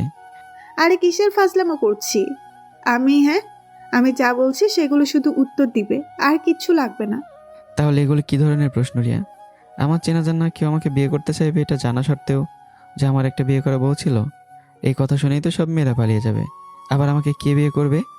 তুমি জানো না লাদেন, তোমার জন্য এখনো অনেক মেয়ে পাগল, এই জন্য তো এই কথা বললাম। ও তাই নাকি? আমার জন্য এত মেয়ে পাগল আর আমি নিজেও জানি না? তোমার কথা শুনে এখন নিজেকে আমার পাগল মনে হচ্ছে। মেয়েরা তো আমাকে দেখে জুতা হাতে নেয়, কখন যে কোন মেয়ে গালে মেরে দেয় কে জানে। আবার বলছে পাগল। দেখো রে, এটা মজা করার সময় না, ভালো লাগে না আমার এসব। তোমার কি মনে হয় আমি তোমার সাথে মজা করছি? তা নয় তো কি? হ্যাঁ, না হলে কি এসব কথাবার্তা কে বলে নাকি? প্রমাণ দেখতে চাও তুমি এর? না বাবা, আমার কোনো প্রমাণ লাগবে না। যেভাবে সে সেভাবে ভালো আছে আমি, এত প্যারা নিয়ে লাভ নেই। শেষ আরেকটা প্রশ্ন, আমাকে তুমি ফিরিয়ে দিবে না তো আবার? তোমাকে আমি ফিরিয়ে দেবো না মানে কি বলতে চাও? আর কিছু না বলে রিয়া হাঁটু গেড়ে বসেই একটা লাল গোলাপ ফুল আমার সামনে রেখে চোখ বন্ধ করে বলল, জানো লাদেন, মানুষ বলে ভালোবাসা নাকি কিছুই দেখে হয় না, এটা নাকি মনের একটা মিল। যেদিন থেকে আমি তোমাকে দেখেছি তখনই আমার মনের ভেতর কেমন কেমন একটা লাগছিল। তোমাকে দেখলে আমি নিজেকে কন্ট্রোল করতে পারি না, মনে হয় যেন তোমাকে জড়িয়ে ধরে সারা জীবন কাটিয়ে দিই। আমি জানি তোমার বিয়ে করা একটা বউ আছে, তবে ওর সাথে বর্তমানে তোমার কোনো সম্পর্ক নেই। তাই আমি সিদ্ধান্ত নিয়েছি বিয়ে করলে আমি তোমাকেই করব। নিজেকে অনেক বুঝালাম, কিন্তু মনকে কোনোভাবেই মানাতে পারছি না। মন শুধু বলে তোমাকে একবার প্রপোজ করেই দেখি না। সুযোগ কি মানুষের বারবার ফিরে আসে নাকি? বিশ্বাস করো লাদেন, আমি তোমার সাথে কোনো নাটক করছি না, আমি মন থেকে তোমাকে চাই। আজকে বাড়ি থেকে আমি সব ধরনের প্রস্তুতি নিয়ে এসেছি তোমাকে প্রপোজ করব বলে। আর দেখো, ভয় কাটিয়ে করেই দিলাম। তুমি প্লিজ আমাকে ফিরিয়ে দিও না। আশেপাশে তাকিয়ে দেখো, অনেকেই আমাদের প্রপোজাল ভিডিও করছে। তুমি যদি আমাকে হতাশ করো আমি খুব কষ্ট পাবো। এখানে শুধু আমার খারাপ হবে তাই না, আশেপাশে যারা ভিডিও করছে ওদেরও মন খারাপ হবে। এখানে 4টা জিনিস তোমার জন্য রাখা আছে। একটা হলো নতুন বাইকের চাবি, আরেকটা হলো নতুন মাইক্রোর চাবি, আরেকটা হলো 20তলা বাড়ির চাবি, আর শেষটা একটা লাল গোলাপ। যেটা তোমার পছন্দ হয় সেটাই তুমি নিতে পারো, এমনকি তুমি চাইলে সবগুলো নিয়ে নিতে পারো। এই সব কিছু শুধু তোমার জন্য, শুধু একবার রাজি হয়ে যাও। তবে আমাকে তুমি হতাশ করবে না, এটা আমার আশা। যেখানে ছেলেরা মেয়েদেরকে প্রপোজ করে আর সেখানে আমি মেয়ে হয়ে তোমাকে প্রপোজ করছি, কারণ আমার তোমাকে পছন্দ। আমার জিনিস তো আমাকেই আদায় করে নিতে হবে। জানি না কিভাবে প্রপোজ করতে হয়, আর এই সম্পর্কে আমার এত কিছু জানা নেই। শুধু এইটুকুই বলবো, আমি তোমার বইয়ের মতো কোনোদিন পরকীয়া প্রেমে লিপ্ত হব না। এটা তোমার কাছে ওয়াদা আমার। তুমি যা চাইবে আমি তাই করব। একজন ভালো স্ত্রীর মতো আমি তোমার পাশে সবসময় ছায়া হয়ে থাকবো। আর হঠাৎ করে তোমাকে প্রপোজ করছি বলে তুমি এসব মিথ্যা মনে করো না, কারণ কার মনের ভেতরে ভালোবাসা কখন যে হয়ে যায় সে নিজেও বলতে পারে না। আমি এখনো বলছি তুমি আমাকে ফিরিয়ে দিও না, পরেও বলছি অনেক ভালোবাসি তোমাকে। প্লিজ আমাকে তুমি ফিরিয়ে দিও না। অনেক আশা নিয়ে তোমাকে আমি প্রপোজ করলাম, বাকিটা তোমার ইচ্ছে। তবে অনেক বেশি ভালোবেসে ফেলেছি তোমাকে, বড্ড বেশি। এই জন্যই তো সব লজ্জা শরম ভুলে তোমার কাছে চলে আসলাম। I love you.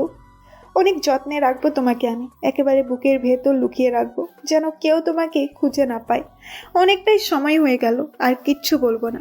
অনেক কিছু বলার ছিল, কিন্তু তোমার তো সময় নেই শোনার মতো। সবাই অপেক্ষা করছে তোমার মুখ থেকে উত্তর শোনার জন্য। বিশেষ করে আমাকে তুমি হতাশ করো না। জীবনের প্রথম কাউকে প্রপোজ করলাম, অনেক আশা ভরসা নিয়ে। অনেক অনেক ভালোবাসা তোমার জন্য এই বুকের মাঝে জমানো আছে।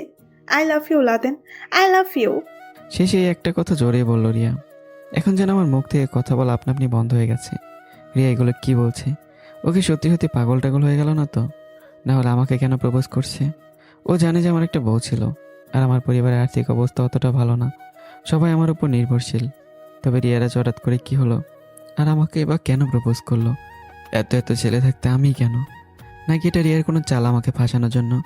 তবে আর যাই হোক, আমি রিয়ার প্রপোজাল গ্রহণ করব না। হঠাৎ করে কাউকে দেখে ভালো লাগতে পারে ঠিকই, কিন্তু তার ব্যাকগ্রাউন্ড না জেনে আমি ভাই বিপদে পড়তে চাই না। রিয়া সুন্দর, এটা মানতেই হবে। যে কোনো ছেলে দেখো প্রেমে পড়বে, ঠিক আছে, কিন্তু ভাই আমি নয়। এখানে কোনো না কোনো রহস্য আছে। রিয়া আমাকে ফাঁসানোর জন্য এসব করছে। না হলে 2-3 দিনের পরিচয়ে কাউকে হয়তো ভালো লাগতে পারে, কিন্তু প্রেম হতে পারে না। রিয়া আবার আমার চোখের উপর তাকিয়ে বলল, প্লিজ, সবাই তোমার উত্তর শোনার অপেক্ষা করছে, বিশেষ করে আমি। যদি তুমি হ্যাঁ বলো, খুশির বন্যা বয়ে যাবে আমার মনের ভেতর। আর যদি না করো, তাহলে অন্যদের মতো আমি আত্মহত্যা করতে পারবো না। তবে কিছু একটা করে ফেলবো, এটা আমি শিওর।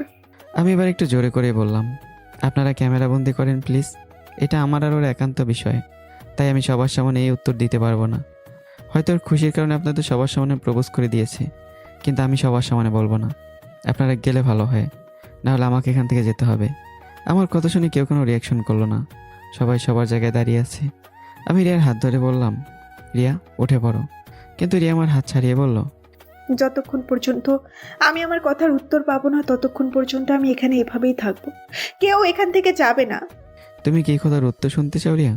যদি শুনতে চাও তাহলে আমার সাথে চলো, না হলে আমি এখান থেকে চলে যাব। সত্যি বলবে তো? হ্যাঁ, আগে চলো তো। রিয়ার হাত ধরে একটু দূরে নিয়ে আসলাম। রিয়াকে প্রশ্ন করলাম, হঠাৎ করে এগুলো কি পাগলামো শুরু করলে রিয়া? এসবের কোনো মানে হয়?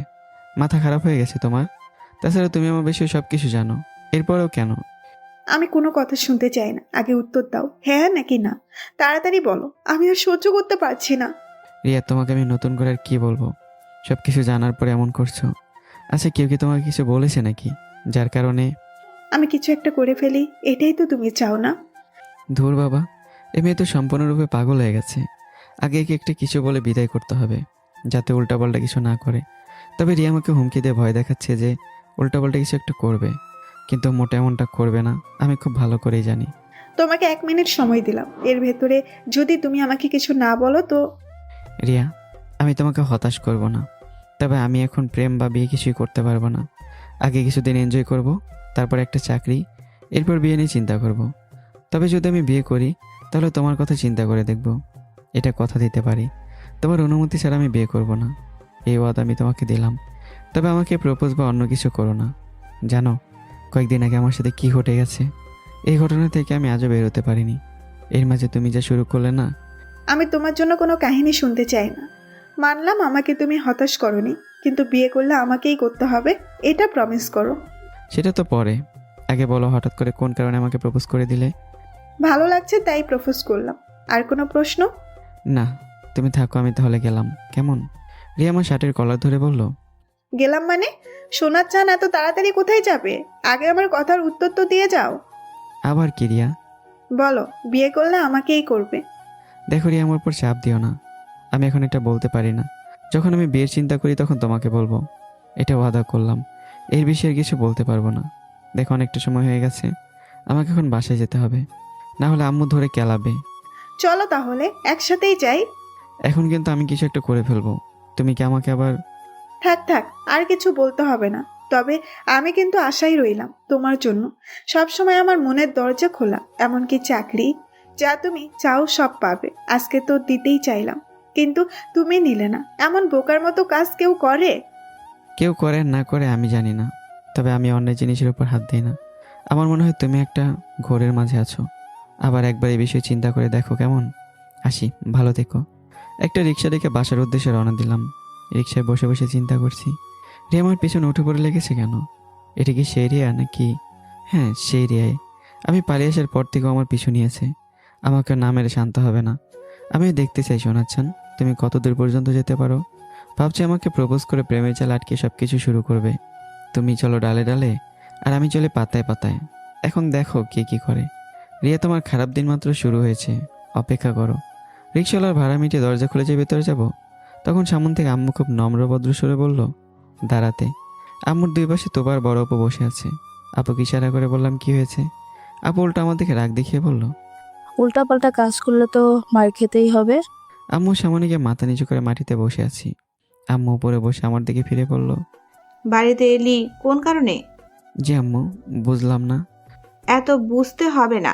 তুই এই বাড়িতে এলি কোন কারণে? আমি কত করে তোরে না করছি ওই মিমের কাছে যাবি না, তাও গেলি। এই দেখ, রিয়া আজকে আমাকে সব কিছু ভিডিও করে পাঠিয়েছে। সত্যি সত্যি দেখি এটা আমার আর মিমের ভিডিও। এখানে মিম আমার হাত ধরে রুম ডেটিংয়ের কথা বলছে, কিন্তু রিয়া পরের ভিডিওটা আর নেই। পরে আমি যে মিমকে না করছি, এটা কোথায় গেল? আমি আগে বলছি রিয়া আমাকে ফাঁসানোর চেষ্টা করছে। এখন আম্মুকে আমি কি বলে বোঝাই? আম্মু জোরে ধমক দিয়ে বলল, আমি তোরে কি বলতে বলছি? চুপচাপ বসে আছিস কেন? আজকে কি আমার এই দিন দেখতে হবে, যার কারণে তোরে এই গ্রাম থেকে বিদায় করলাম আর ঘুরে ফিরে তার কাছেই? এমন মুখের দিকে তাকিয়ে আমি যে কথা বলবো, আমার সেই সাহস নেই। ছোট থেকে আমি আম্মুকে অনেক ভয় পাই। মাথা নিচু করে কান্না সরিয়ে বললাম, আসলে আম্মু হয়েছে কি? হয়েছে কি মানে? আমি কি এটা শোনার জন্য এতক্ষণ এখানে বসে আছি? ভাই, তুই সব কিছু খুলে বলতো কি হয়েছে, তাহলে হয়তো আমরা কিছু বুঝতে পারবো। আর আমি জানি তুই এমন কিছু করবি না। আমি আপুর কথা শুনে এক এক করে সব কিছু বলে দিলাম। রিয়াজ আমাকে প্রপোজ করেছে এটা শুধু বলিনি, এটা বললে আম্মু আজকে আমাকে মেরে ফেলবে। সব বলে দাঁড়িয়েই আম্মুর মাথায় হাত দিয়ে বললাম, তোমার মাথায় হাত দিয়ে আমি বলছি, সব সত্যি বলছি আম্মু, বিশ্বাস করো। পরে আমি ভয়ে ওখান থেকে চলে আসছি। এটা তো অল্প একটু ভিডিও, পরেরটাতে আমি না করছি। সত্যি কথা তো? আম্মু বিশ্বাস করো। থাক, আর কিছু বলতে হবে না। এর পরের বার যদি ওর আশেপাশে দেখি না, তুই আমাকে আর আম্মু বলে ডাকবি না। আম্মুর মুখে হাত দিয়ে বললাম, এমন করে আর বলো না, আর আমার ভুল হবে না, আমাকে মাফ করে দাও। আম্মু আমার কপালে চুমু দিয়ে বলল, আমি যা করি তোর ভালোর জন্যই করি। তুই বুঝিস না কেন বল? এত বলার পরও কেন? মাফ করে দাও আম্মু, আর হবে না। আচ্ছা, এখানে বস। তোর জন্য আজকে বিরিয়ানি রান্না করেছি, আমি কিচেন থেকে নিয়ে আসছি। আম্মু চলে যাওয়ার পর আপু বলল, রিয়া তোরে পেলো কই, আর ও কিভাবে এই ভিডিও করলো? ও ভিডিও করছে না, শুধু আজকে রিয়া আমাকে নিজেই প্রপোজ করছে। আপু জোরে জোরে বলল, কি? তুবা তো চোখ বড় করে আমার দিকে তাকিয়ে বলল, এসব তুই কি বলছিস? যা সত্যি তাই বলছি, তোর আমাকে বিশ্বাস কর। মিমকে রেখে চলে যাওয়ার পর রিয়াকে রাস্তায় পাই।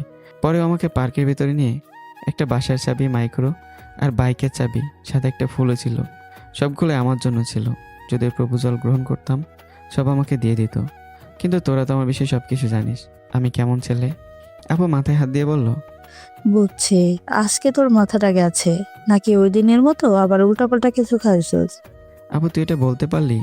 আমাকে দেখে কি তোর এমন মনে হয় যে আমি কিছু খেয়ে আসছি? আর আমি যা বলছি সব সত্যি, তুই বিশ্বাস কর। তোবা দাঁড়িয়ে আমার হাত মুখ সব কিছু চেক করে বলল, না আপু, সব কিছু তো ঠিকই আছে, তবে ভাইয়া এসব বলছে কেন?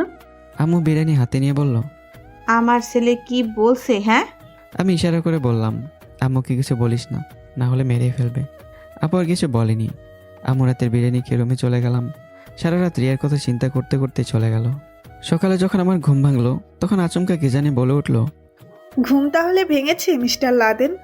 আমি সামনে তাকে দেখার চেষ্টা করছি কি এই কথাটা বলল। আপু তো আমাকে এভাবে জীবনে নাম ধরে বলবে না।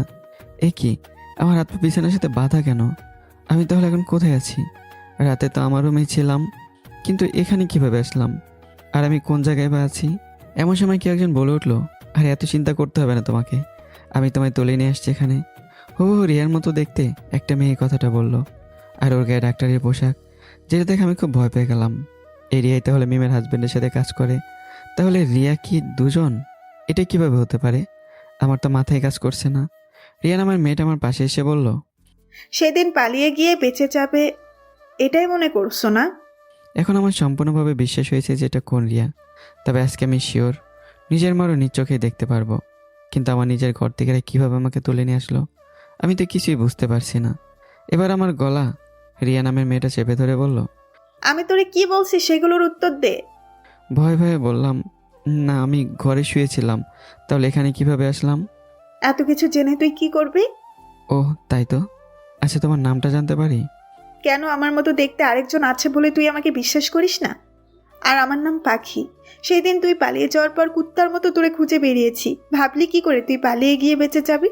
খুব কষ্ট করে তোরে তোর বাসা থেকে তুলে আনলাম, যেখান থেকে আজ পর্যন্ত কেউ পালিয়ে আসতে পারেনি। সেইখান থেকে তুই কিভাবে পালিয়ে চলে আসলি? কিভাবে সম্ভব? আমাকে ছেড়ে দেন প্লিজ।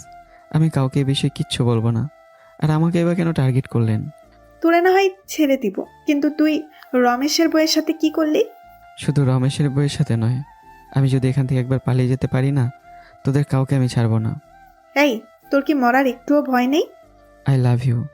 হোয়াট? যা শুনছো তাই। I love you. পাখি ঠাস ঠাস করে আমার গাড়ি চড় দিয়ে বলল, তোর সাহস কি করে হয় আমাকে প্রপোজ করার? একটা কথা বলি মিস পাখি, একজন মানুষ আরেকজন মানুষকে কিভাবে টাকার কারণে খুন করতে পারে তার হাত পা কি একটু কাঁপে না? তুমি তো একটা জানোয়ারের চেয়েও নিকৃষ্ট। তাই ভাবলাম যদি তোমাকে আমি ভালো করতে পারি, এজন্য প্রপোজ করলাম। বিশ্বাস করতে পারো আমাকে। পাখি এবার হাতে করে একটা ইঞ্জেকশন নিয়ে এসে বলল, খুব শখ না মরার? নে, এবার মর। আরে মিস পাখি রাখো রাখো, এত অস্থির হয়ে লাভ নেই। সামনে তাকে দেখে মিমের হাজবেন্ড ভেতরে ঢুকতে ঢুকতে এই কথা বলল। এবার আমার কলেজের পানি সত্যি সত্যি শুকিয়ে গেছে ওকে দেখে। কত করে এদের থেকে বাঁচার চেষ্টা করছি, কিন্তু শেষমেশ ওরা আমাকে নিজের বাসা থেকে তুলে নিয়ে আসলো। কিভাবে সম্ভব ভাই? মিমের হাজবেন্ড আমার দিকে তাকিয়ে একটা হাসি দিয়ে বলল, তুই ছেলেটা বড় চালাক। শেষ পর্যন্ত আমার নিজের বউ তোর প্রপোজ করলো। আবার শুনলাম রুম ডেট করার জন্য বলেছে নাকি, কিন্তু তুই না করলি। খুব ভালো, খুব ভালো। এটার জন্য আমি তোর ওপর অনেক খুশি হয়েছি। আর মিমের খবর পরে করব। এই নিয়ে তুই চিন্তা করিস না। আমাকে এখনো ও চিনতে পারে নাই আমি কি জিনিস। হয়তো তুই আমার বইয়ের কথায় রাজি হলি না দেখে বেঁচে যাবি। আপনাকে আমি খুব ভালো মানুষ মনে করতাম। আর আপনি? আজকাল ভালো মানুষের দাম নাই রে, এটা জানিস না? টাকাই কি সব কিছু? আমার কাছে টাকাই সবকিছু। তবে তোর কলিজা আছে বলতেই হবে। যেখান থেকে আজ পর্যন্ত কেউ পালিয়ে যেতে সাহস করে নাই, সেখান থেকে তুই পালিয়ে চলে আসলি। খুব ভালো, খুব ভালো। তবে খুব শীঘ্রই আমার তোর সাথে দেখা হবে। পাখি এবার মিমের হাজবেন্ডকে বলল, এই শালা আমাকে প্রপোজ করেছে। এটা শুনে মিমের হাজবেন্ড হাসতে হাসতেই বলল, এত বুদ্ধি তোর মাথায় কোথা থেকে আসে রে? আর পাখি যদিও চাই তোর সাথে প্রেম করবে ঠিকই, কিন্তু তোর জীবন নরক করে দিবে। ওই মৃত্যু লাশের মতো বেঁচে থাকবি তুই। আমরা কেমন তা তো তুই ভালো করেই জানিস। একটা মানুষের জীবন নিয়ে আমাদের হাত একটুও কাঁপবে না। আর তুই? আমি আজকে কি এখান থেকে বেঁচে ফিরতে পারবো? যদি একবার এখান থেকে বেঁচে ফিরি, ওপেন চ্যালেঞ্জ করলাম, আমি তোদের কাউকে ছাড়বো না। পাখি আমার দিকে তেড়ে এসে বলল, তোরে তো আরে এর জন্য এত রাগ করতে হবে পাখি? দেখি না ও আমাদের কি করে। যেখানে বড় বড় ওসি মেজর আমাদের কিছু করতে পারে নাই, সেখানে ও আর কি করবে? ওকে ছেড়ে দাও, দেখি ও কি করতে পারে। আর ওর মনে হয় আন্দাজ হয়ে গেছে যে আমরা ওকে ওর নিজের বাসা থেকে তুলে নিয়ে আসছি, যেখানে আমরা চাইলে কি কি করতে পারবো। ও হয়তো এটা অনুমান হয়ে গেছে। আমার কিছু প্রশ্ন ছিল। এত প্রশ্নের উত্তর দেওয়া আমাদের সময় নেই পাখি। তাড়াতাড়ি ওকে ছেড়ে দিয়ে চলে আসো। আজকে নতুন অনেকগুলো ছেলে আসছে, তাড়াতাড়ি কাজ শেষ করতে হবে। এটা বলে মিমের হাজবেন্ড চলে গেল। পাখি আমার দিকে তাকিয়ে বলল, শালা তুই বেঁচে গেলি তাহলে। মিস পাখি, তোমার মতো দেখতে আরেকজন আছে, এটা কি জানো তুমি? তোর বলতে হবে না। ওর নাম রিয়া। ওর বাবার নিজস্ব অনেকগুলো কোম্পানি আছে, যেগুলো ও নিজে দেখাশোনা করে। আর আজকে ও তোরে প্রপোজ করেছে, আর তুই না করলি। আর একটা কথা, আমি যদি কোনোদিন কোনো বিপদে পড়ে যাই, তাহলে ওকে ফাঁসিয়ে দিয়ে আমি বেঁচে যাব।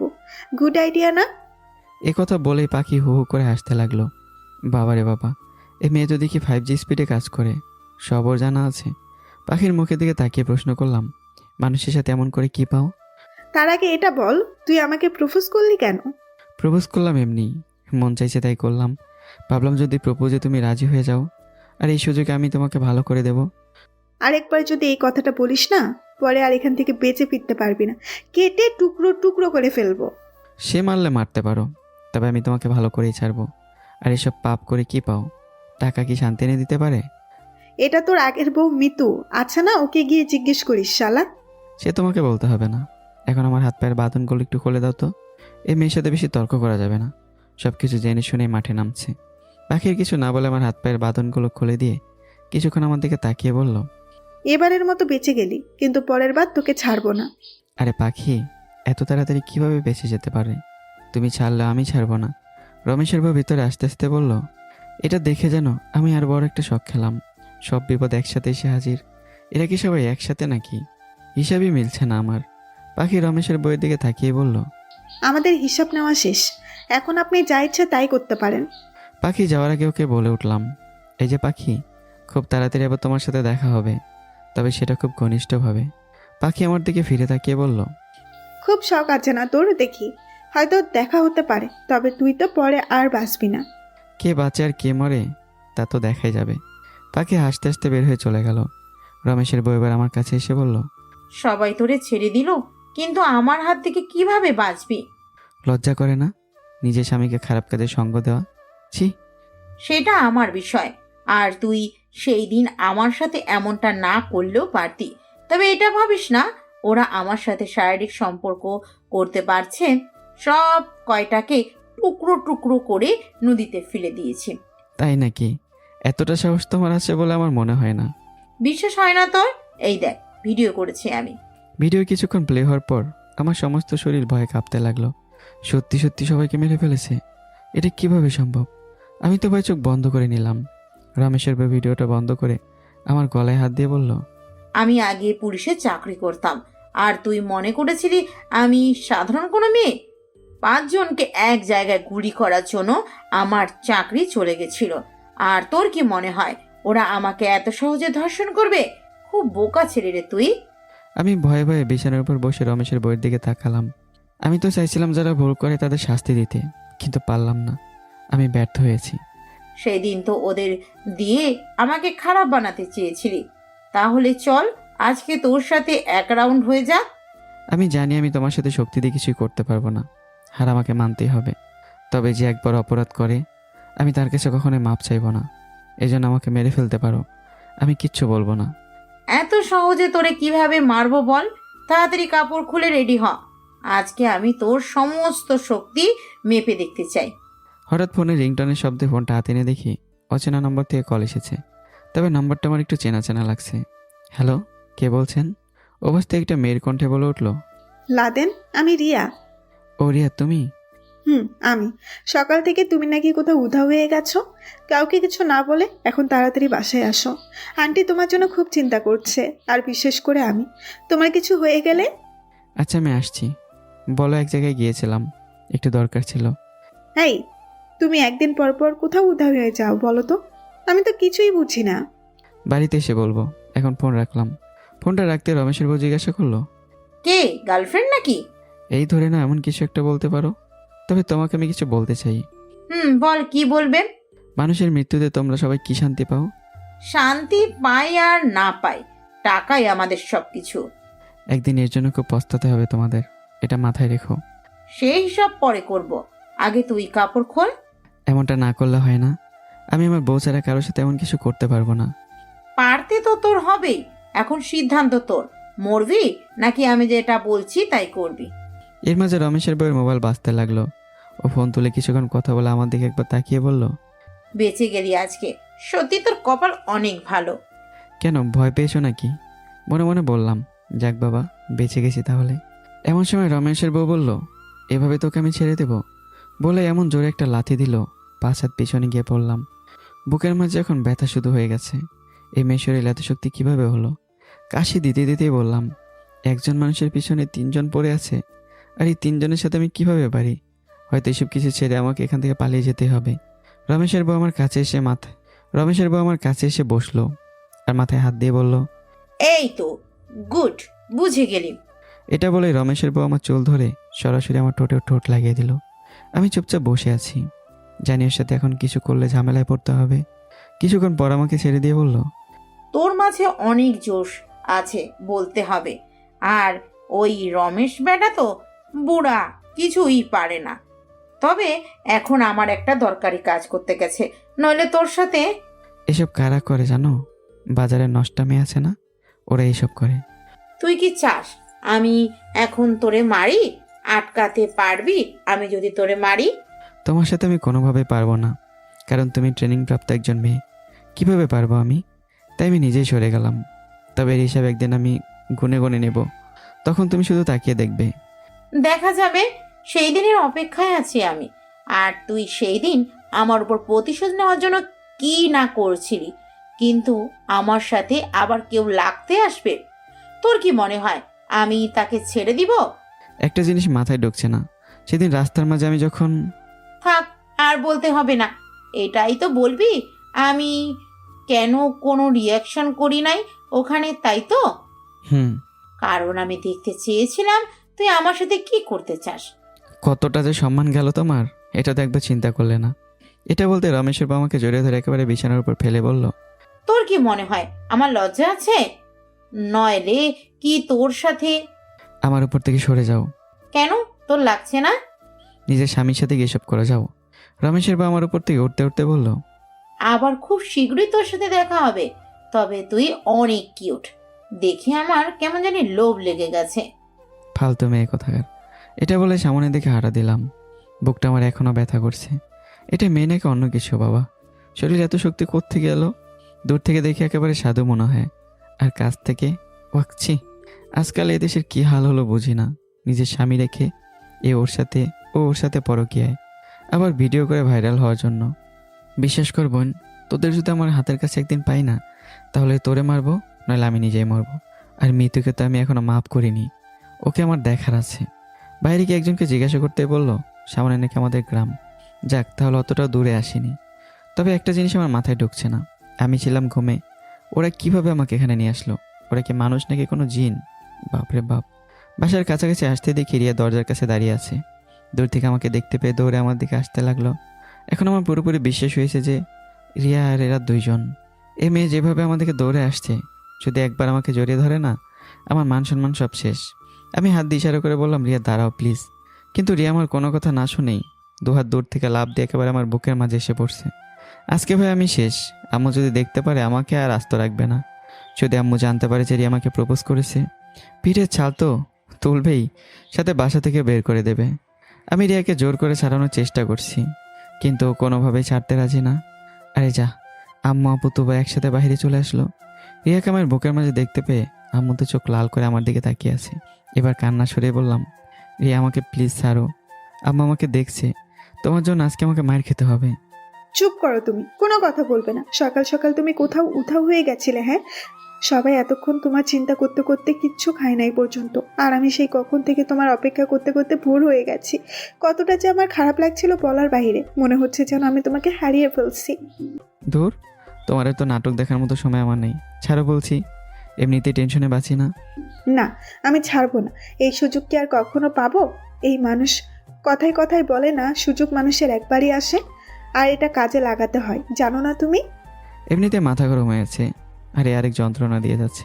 জোর করে ছাড়িয়ে আম্মুর সামনে গেলাম। আম্মু ছোট্ট একটা লাঠি হাতে নিয়ে আমাকে মারতে লাগলো। আমি চুপচাপ দাঁড়িয়ে আছি।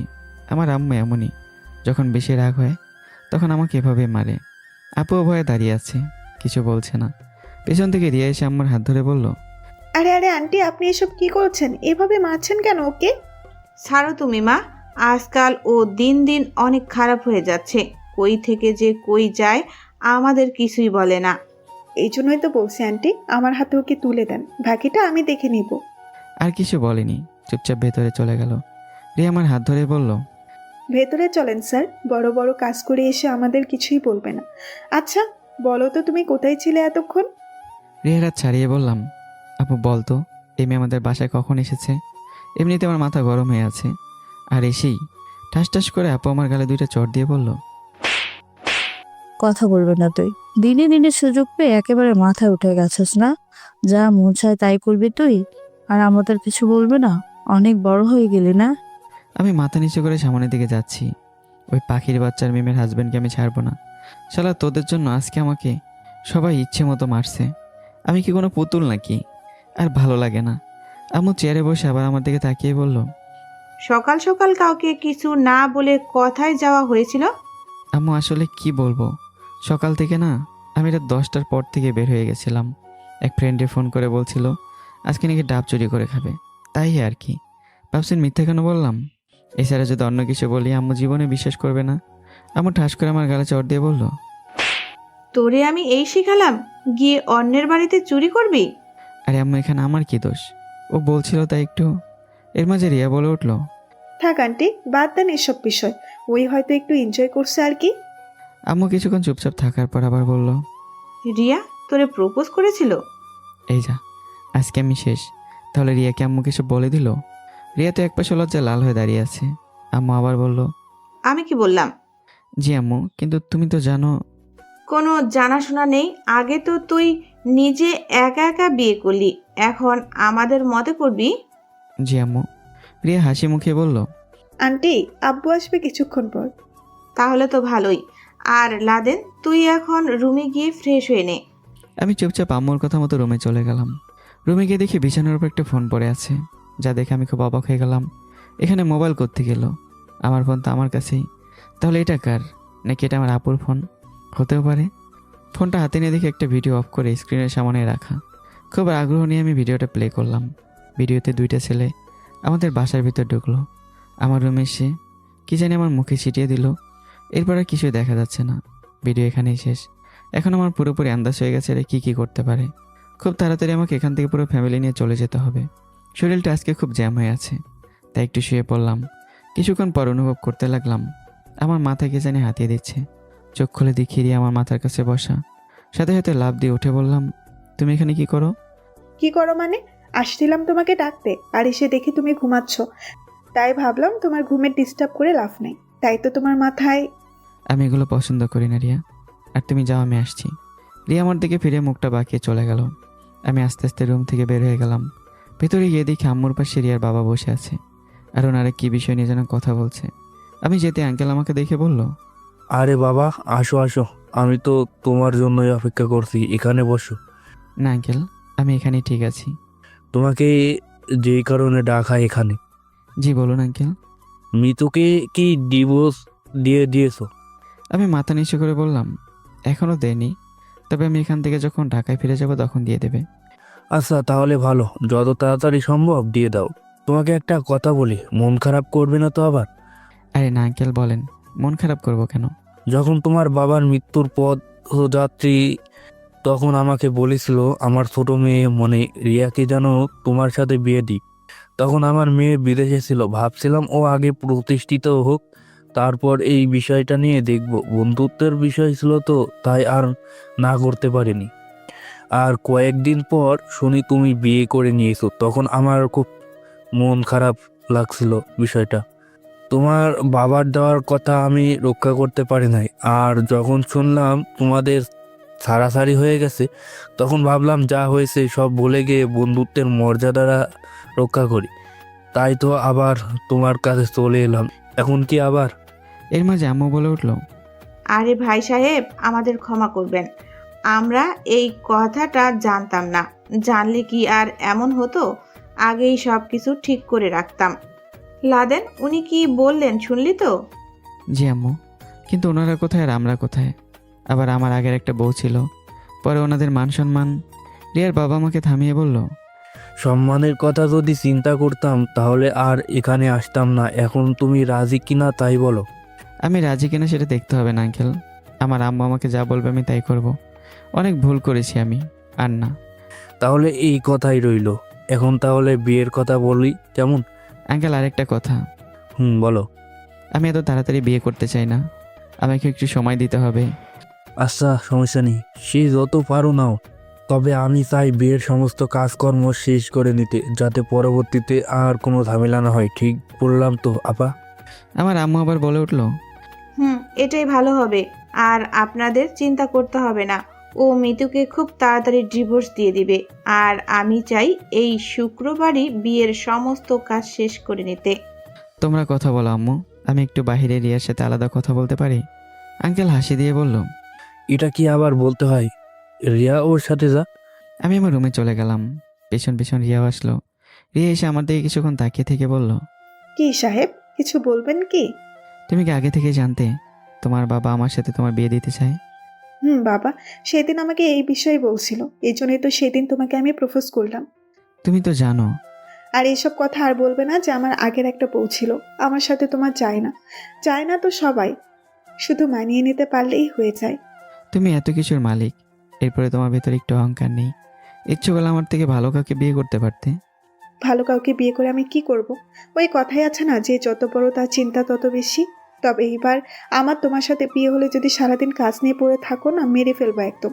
তোমার কাজ শুধু একটাই হবে, আমাকে ভালোবাসা। আমাকে মেনে নিতে পারবে তো? মেনে নিতে পারবে না মানে? কিসব কথা বলো তুমি?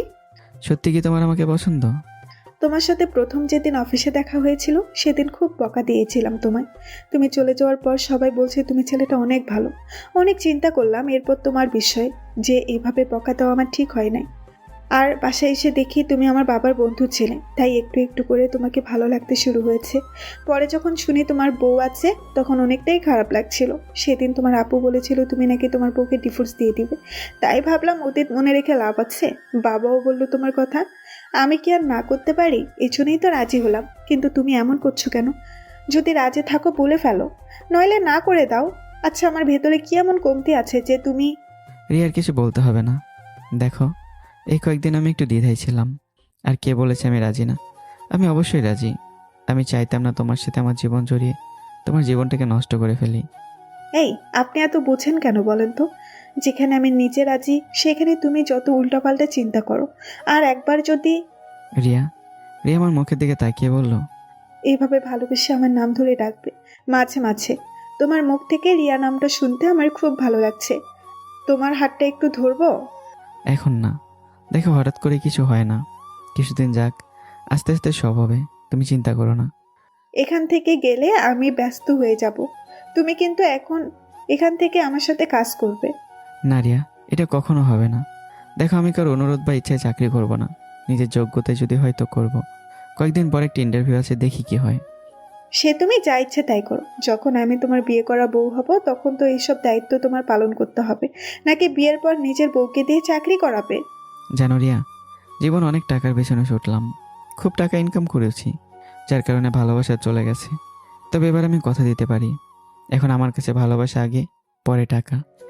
শুনে বেশ খুশি হলাম। আর আমি তো এটাই চাই। টাকা দিয়ে কি আর সব হয়? হ্যাঁ, যদি ভালোবাসাটাই না থাকে। তোমাকে আমি কিছু বলতে চাই রিয়া। বলো। আমি আমার ফ্ল্যাটের বিষয়ে রিয়াকে সব বললাম। সব শুনে রিয়া বলল, কাগজপত্র তো সব তোমার নামে নাকি? সব আমার নামে, আর ওদের কাছে যেগুলো আছে সব নকল কাগজ। তুমি কোনো চিন্তা করো না, আমার বেস্ট ফ্রেন্ড ওই থানার ওসি। শুধু একবার বলো কবে যেতে হবে। আজকে রাতে ট্রেনে রওনা দিব আমরা সবাই মিলে। কি, তোমার মাথা খারাপ হয়ে গেছে? তাহলে আমাদের বিয়ে কি? এটা নিয়ে তোমার কোনো চিন্তা করতে হবে না।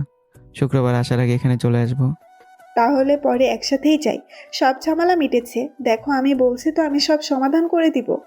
রিয়া, আমি অনেক বড় একটা প্রবলেমে পড়েছি, তাই আমাকে এখান থেকে এমার্জেন্সিভাবেই যেতে হবে।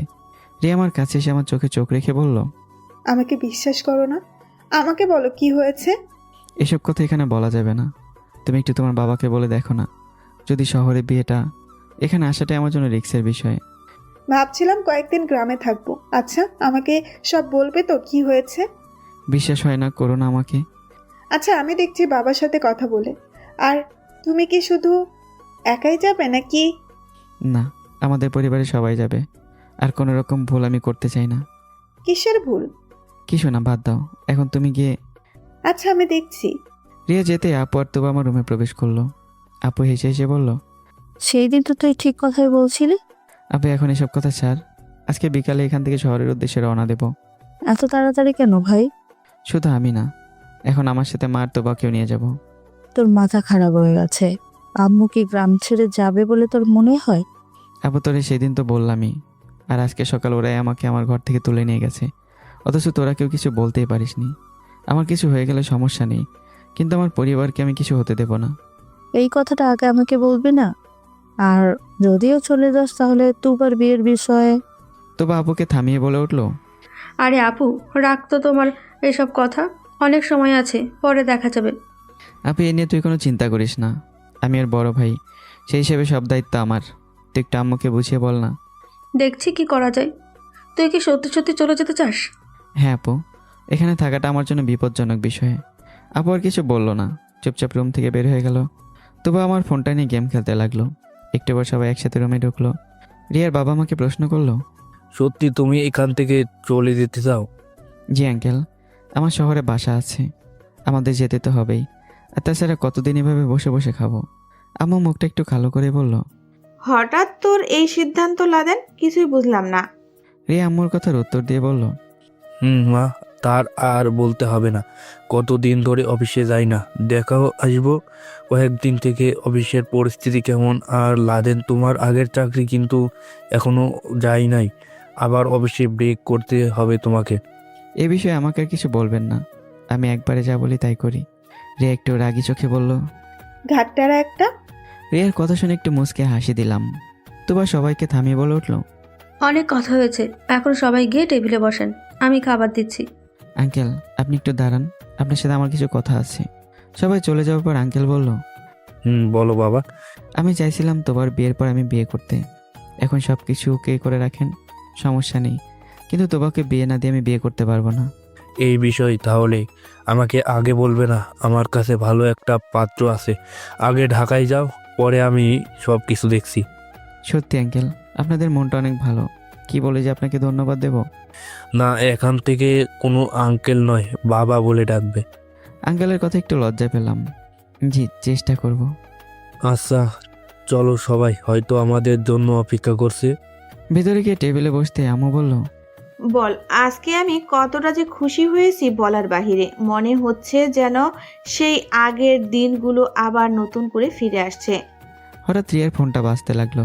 ও টেবিল থেকে উঠে গিয়ে ফোনে কি জানি কথা বলে সে ওর বাবাকে বলতে লাগলো। বাবা, ইমার্জেন্সি একটা দরকার আছে, আমাকে এখনই যেতে হবে। এটা বলে রিয়া চলে যাবে। তখন আমি বললাম, রিয়া দাঁড়াও। রিয়া আমার দিকে ফিরে তাকালো। কিছু বলবে তুমি? বলার জন্যই তো দাঁড় করালাম। কোথায় যাচ্ছ তুমি? ওই একটু দরকার আছে, তাই যেতে হবে। এখানে তোমার কোনো অফিস নেই, আর আমার জানা মতে তোমার কোনো দরকারি কাজও নেই, আবার বলছো দরকার আছে নাকি কোনো? দেখো লাতেন, আমার রাগ তুলবে না একদম। মানুষের দরকার থাকতেই পারে না। আমার এক বান্ধবী গাড়ি অ্যাক্সিডেন্ট করেছে, তাই আমাকে যেতে হবে। ও আচ্ছা, সরি। রিয়ার যেতেই আঙ্কেল বলল, বিয়ের আগেই এত শাসন, বাবা, ব্যাপারটা খুব খুশির বিষয় তো। মেয়েটা আমার দিন দিন কেমন জানি হয়ে যাচ্ছে। আচমকা কোথায় চলে যায়, আবার আচমকা ফিরে আসি, বুঝি না এখানে আসার পর থেকে ওর যে কি হয়েছে। সাথে আম্মু বলে উঠলো, শুধু তোমার মেয়ের কথা বলছো? আমার ছেলেও তো মাঝে মাঝে কথাও হারিয়ে যায়। আচ্ছা লাদেন, তোদের মাঝে আবার কিছু? আম্মু, রিয়ার আমার মাঝে কিছুই নেই। ও আমার অফিসে বস ছিল। যত আজে বাজে কথা বলো তুমি। আর আমি 2 দিন পর পর কোথায় যাই আব্বুকে জিজ্ঞেস করে বলবে না। খাবার শেষে আঙ্কেল বলল, আমাকে এখন যেতে হবে, অনেকটাই সময় চলে গেল। দেখতে দেখতে আঙ্কেলও চলে গেল। সবাই বসে আম্মু প্রশ্ন করলো, হঠাৎ ঢাকায় কেন বাবা? আম্মু ওখানে গিয়ে সব বলবো। আর আপু, তুই কি আমাদের সাথে যাবি? না ভাই, তোরা যা, আমি শুক্রবারে আঙ্কেলের সাথে তোর দুলাভাইকে নিয়ে আসবো। আচ্ছা ঠিক আছে, এখন আমি একটু ঘুমাবো। আম্মু বিকালে কিন্তু আমরা রওনা দেবো, সব কিছু রেডি করে রাখো। আর তোবা, তুই তো যাবতীয় জিনিসপত্রগুলো গুছিয়ে নে। এটা বলে রুমে চলে গেলাম। বিছানায় শুয়ে শুয়ে চেষ্টা করছি একটু ঘুমোতে। মাত্র চোখটা বন্ধ করলাম, এর মাঝে ফোনের রিংটোন বাজতে শুরু হলো। ধুর বাবা, এখন আবার কে বিরক্ত করে। ফোনটা হাতে নিয়ে দেখে আমার ফোন বাজছে না। ওটা সকালে যে বিছানার উপর রাখা ছিল ওটাই বাজছে। এখানে একটা নাম্বারই আছে, তবে নাম্বারটা খুব অদ্ভুত। 6 সংখ্যার নাম্বার। 6 সংখ্যায় কি আবার কোনো নাম্বার হয়? বিষয়টা কেন যেন মাথায় ঢুকছে না। নাকি অফিস থেকে কেউ আমাকে কল করেছে? কাঁপা কাঁপা হাতে ফোনটা নিয়ে রিসিভ করলাম। কে বলছেন? ওপাশ থেকে মেলি কণ্ঠে বলল, ভালো আছো বেবি তুমি? জি, চিনলাম না আপনাকে। আর আমাকে এবার বেবি বলছেন কেন? যাও, খুব বেইমান তুমি। আমাকে কথা দিয়ে অন্য একজনকে বিয়ে করা হচ্ছে, এটা কিন্তু ঠিক না। আরে বাবা, কিসের বিয়ে আর কার বিয়ে? মাথা খারাপ হয়ে গেছে নাকি তোমার? মাথা আমার নয়, মাথা খারাপ হয়েছে তোমার। কিছুক্ষণ আগে আমাকে তুমি প্রপোজ করলে, আর এখনই ভুলে গেলে? আমি এবার কাকে প্রপোজ করলাম? আর তুমি কে ভাই? ফোন করে এসব কথা বলার কোনো মানে আছে? রাখো বলছি। ফোনটা রাখলে তোরে আবার গিয়ে তুলে আনবো। পাখি তুমি? এই তো চিনে ফেললি। শুনলাম নাকি তোর বিয়ে ঠিক হয়েছে। তুমি কিভাবে জানো যে আমার বিয়ে ঠিক হয়েছে? ওই তোরে বলছি না আমার কাছে সব খবর মিনিটে মিনিটে থাকে। ও ভালো, তো আমাকে ফোন দিলে কেন? দিতে চাইনি, শুনলাম আমাদের ভয়ে নাকি তুই গ্রাম ছেড়ে পালিয়ে শহরে চলে যাচ্ছিস। আমি চাই না আমার জন্য আমার পরিবারকে বিপদে পড়ুক। আরেকটা কথা, আমি তোমার পিছনেও ছেড়ে দিয়েছি, ভুলেও তোমরা আমার পিছনেও চেষ্টা করবে না। আমরা তোর পিছু নিব কেন? তুই নিজেই তো খাল কেটে কুমির টেনে নিয়ে ঘরে আসিস। মানে বুঝলাম না। এত বুঝতে হবে না, ফোন করলাম এই কারণে যাতে তুই একটু সতর্ক হোস। আর তোর ফ্রেন্ড মিম আছে না, ওর সাথে। এসব কথা শুনে আমি কি করব? ওর হাজব্যান্ড ওকে কি করবে না করবে সেটা ওর বিষয়। কেন? অত ছোটবেলার গার্লফ্রেন্ড হয়, ওকে বাঁচাবি না? হঠাৎ করে তুমি এত ভালো হয়ে গেলে কিভাবে? আমার মাথায় তো এটাই ঢুকছে না। আগে ঢাকায় যা, পরে সব হিসাব করে বুঝিয়ে দিব। একটা কথা বলবো? বল। যদি আমি তোমাকে বিয়ে করি, তুমি কি রাজি হবে? মরার খুব শখ আছে না তোর? দেখে নেব। আমাকে আবার তুই কি দেখবি? তুমি আমার সাথে গেম খেলছো। আচ্ছা বলো তো, তুমি রিয়াকে কি সত্যি সত্যি চেনো? ওপাশ থেকে আর কোনো কথা আসছে না। বুঝলাম ফোন কেটে দিয়েছে।